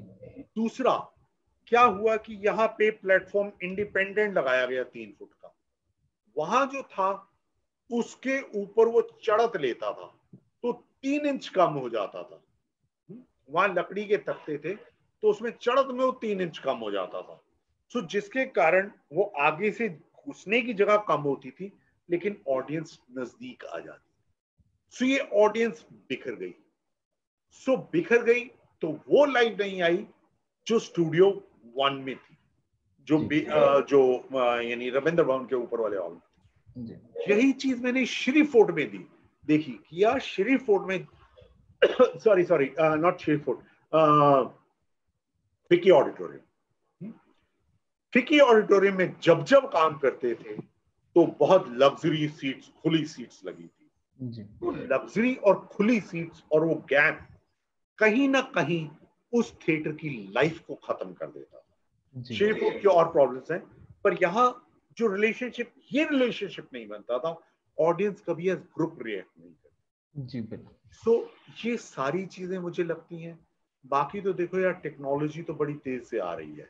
हाँ, जैसे ही हम इस लॉकडाउन से निकलेंगे, एक तो हमारे पास एम्पल ऑफ इक्विपमेंट आ जाएगा क्योंकि इवेंट कब शुरू होंगे। सो वो पूरा इक्विपमेंट जो है, इस टाइम हमारे पास इक्विपमेंट बहुत है और वो सारा का सारा इक्विपमेंट अभी डेड पड़ा है। और ये स्ट्रगल भी दोबारा जैसे ही आपका थिएटर शुरू होगा तो ये स्ट्रगल भी होगी कि वो जो इक्विपमेंट वाले हैं उनको रेंटल्स कम करने ही पड़ेंगे। सो आपका lot of equipment will come into the market. और फिर इवन मैन्युफैक्चरिंग पीछे बहुत हो रही है। सो मैन्युफैक्चरिंग जो है वो डेड स्टॉक पड़ा हुआ है, सो स्टॉक को निकलना ही निकलना है। फिर दूसरी तरफ साइंस और टेक्नोलॉजी बहुत तेजी से बढ़ रही है। जैसे मेरी जर्नी जो शुरू हुई, पहले हम रेजिस्टेंस डिमर यूज करते थे, फिर हम ऑटोस्टैट डिमर्स पे आ गए, फिर इलेक्ट्रॉनिक डिमर पे आ गए। शुरू वाले इलेक्ट्रॉनिक डिमर्स जो हैं वो अम्पेरेज पे काम करते थे, उसके बाद हम वेव कटिंग पे आ गए, अब हम वेव कट करते हैं। So these are technologies which I am talking about. अच्छा, इसके बाद हम पल्स पे आ गए, अब हम कर्व पे आ चुके हैं। सो ये सारी चीजें हम कंट्रोल करते करते डिमर्स डिफरेंट लेवल पे चल रहे हैं। दूसरी तरफ लाइट्स, मल्टीपल लाइट्स आ गई हैं, ऑप्टिक्स को हमने बहुत समझ लिया है और अब हम एक और वर्जन पे खड़े हैं, जिस वर्जन पे हम एलईडी की तरफ जा रहे हैं, लाइट इमिटिंग डॉट्स की तरफ जा रहे हैं, जो अपने आप में बड़े सेल्फ सफिशिएंट है, पावरलेस कंज्यूम होती है। So all this technologies will come in, पर हाँ, एक्सप्रेशन वही रहेगा, लैंग्वेज वही रहेगी। बिल्कुल सर। सर बिल्कुल बिल्कुल बिल्कुल sir, thank you so much sir. ਅੱਜ ਦੀ ਕਨਵਰਸੇਸ਼ਨ ਇਸ ਤਰ੍ਹਾਂ ਦੀ ਰਹੀ ਹੈ ਕਿ ਮੈਨੂੰ ਲੱਗਦਾ ਕਿ ਇਹ ਸ਼ਾਇਦ ਸਾਡੇ ਲਈ, ਸਾਡੇ ਸਾਰਿਆਂ ਲਈ, ਜਿੰਨੇ ਵੀ ਸਾਡੇ ਦਰਸ਼ਕ ਦੇਖ ਰਹੇ ਉਹਨਾਂ ਲਈ ਇਤਿਹਾਸਕ ਹੋ ਕੇ ਰਹੇਗੀ, ਕਿਉਂਕਿ ਇਹ ਜਾਣਕਾਰੀ ਜਿਹੜੀ ਲਾਈਟਿੰਗ ਦੇ ਬਾਰੇ ਤੁਸੀਂ ਸਾਂਝੀ ਕੀਤੀ ਹੈ, ਸ਼ਾਇਦ ਬਹੁਤ ਹੀ ਥੋੜੇ ਮਤਲਬ ਪੋਟਿਆਂ ਦੇ ਉੱਤੇ ਗਿਣੇ ਜਾ ਸਕਦੇ, ਸ਼ਾਇਦ ਸਾਰੇ ਦੇਸ਼ ਦੇ ਵਿੱਚ ਉਹਨੇ ਜਾਣਕਾਰ ਹੋਣਗੇ ਜਾਂ ਨਹੀਂ, ਇਹ ਕੋਈ ਦਾਅਵਾ ਨਹੀਂ ਕਰ ਸਕਦਾ। So thank you so much sir, ਤੁਸੀਂ ਸਾਡੇ ਇੱਕ ਸੱਦੇ ਤੇ ਸਾਡੀ ਦਰਖਾਸਤ ਨੂੰ ਕਬੂਲਿਆ ਤੇ ਤੁਸੀਂ ਆ ਕੇ ਸਾਨੂੰ ਇਹ ਜਾਣਕਾਰੀ ਸਾਂਝੀ ਕੀਤੀ। ਆਪਣੇ ਸਾਗਰ ਗਿਆਨ ਦੇ ਸਾਗਰ ਚੋਂ ਸਾਨੂੰ ਥੋੜੀ ਜਿਹੀ ਨੌਲੇਜ ਜ਼ਰੂਰ ਸਾਂਝੀ ਕੀਤੀ। ਅਸੀਂ ਇਸ ਤੇ ਰਹਿਣੀ ਰਵਾਂਗੇ। ਆਸ ਕਰਦੇ ਹਾਂ ਕਿ ਸਰ ਜਿੰਨੇ ਵੀ ਅਸੀਂ ਕੋਸ਼ਿਸ਼ ਕੀਤੀ ਹੈ ਅਸੀਂ ਕੁਝ ਸਵਾਲਾਂ ਨੂੰ ਛੂ ਸਕੇ ਹਾਂ। ਤੁਹਾਨੂੰ ਚੰਗਾ ਲੱਗਿਆ ਹੋਏਗਾ ਸਾਡੇ ਨਾਲ ਗੱਲਬਾਤ ਕਰਕੇ, ਜਿੰਨਾ ਸਾਨੂੰ ਆਪ ਜੀ ਨਾਲ ਮੁਖਾਤਬ ਹੋ ਕੇ ਚੰਗਾ ਲੱਗਿਆ। अगली बार फिर कदे सबब बने तो असीं जरूर मिलांगे सर। बहुत अच्छा लगा। मैं भी थैंक्स करना चाहूँगा सुचेतक स्टूडियो को, अनीता जी को, शबीर जी को। आप सबने मुझे बुलाया, मुझे बहुत अच्छा लगा आप लोगों से बात करके। और चंडीगढ़ और पंजाब से जुड़ना, तो रूट से जुड़ना है तो मुझे सदा ही बहुत अच्छा लगता है। मैं एक बार दोबारा सुचेतक स्टूडियो को और आप सबको, पूरी टीम को जो इतना अच्छा काम कर रहे हैं, आप सबको बधाई दूंगा। बहुत बहुत धन्यवाद। सत श्री अकाल। मेरी भुल चुक माफ करना। पंजाबी मैं बार छड़ दिंदा जिवें मैं तुहानूं शुरू च दस्सिया सी, क्योंकि हुण आदत जी नहीं रहिंदी यार। इत्थे सदा हिंदी च बोलदे हैं ते एक बड़ा मुश्किल जा हो जाता है, तो छुट जाती है। Thank you sir, thank you so much sir. So इस नाल ही दोस्तों बहुत सारे दोस्त जिन्हों के नाम मैं नहीं भी लै सके, करम सिंह हुंडल जी, SP अरोड़ा जी, होर बहुत सारे दोस्त जिहड़े साडे नाल इस कन्वर्सेशन जुड़े हुए सीगे। ਦੋਸਤੋ ਅੱਜ ਦੀ ਜਿਹੜੀ ਕਨਵਰਸੇਸ਼ਨ ਆ ਲਾਈਟਿੰਗ ਦੇ ਉੱਤੇ ਸੀਗੀ ਉਹ ਤਾਂ ਸਮਾਪਤ ਹੋ ਗਈ ਹੈ ਇਸ ਵੇਲੇ। ਸੋ ਕੱਲ ਅਸੀਂ ਜਾਵਾਂਗੇ ਜੀ 8ਵੇਂ ਦਿਨ ਦੇ ਅੰਦਰ, ਜਿਹਦੇ ਵਿੱਚ ਅਸੀਂ ਲੱਖਾ ਲਹਿਰੀ ਜੀ ਤੋਂ ਥੀਏਟਰ ਜਾਂ ਰੰਗਮੰਚ ਦੇ ਜਿਹੜੇ ਤਕਨੀਕੀ ਤੱਥ ਹੈ ਉਹਨਾਂ ਬਾਰੇ ਜਾਣਕਾਰੀ ਲਵਾਂਗੇ। ਕੱਲ ਦੇ ਸੰਚਾਲਕ ਹੋਣਗੇ ਜੀ ਰਮਨ ਢਿੱਲੋਂ ਜੀ। ਆਸ ਕਰਦੇ ਹਾਂ ਕਿ ਤੁਸੀਂ ਕੱਲ ਇੰਨੇ ਹੀ ਭਰਵੇਂ ਹੁੰਗਾਰੇ ਨਾਲ ਅਸੀਂ ਸਾਡੇ ਨਾਲ ਮਿਲੋਗੇ ਤੁਸੀਂ 8 ਤੋਂ 9 ਵਜੇ ਥੀਏਟਰਸ ਪ੍ਰਾਈਮ ਟਾਈਮ ਦੇ ਵਿੱਚ। ਉਦੋਂ ਤੱਕ ਲਈ ਸ਼ੁਕਰੀਆ, ਸਤਿ ਸ਼੍ਰੀ ਅਕਾਲ।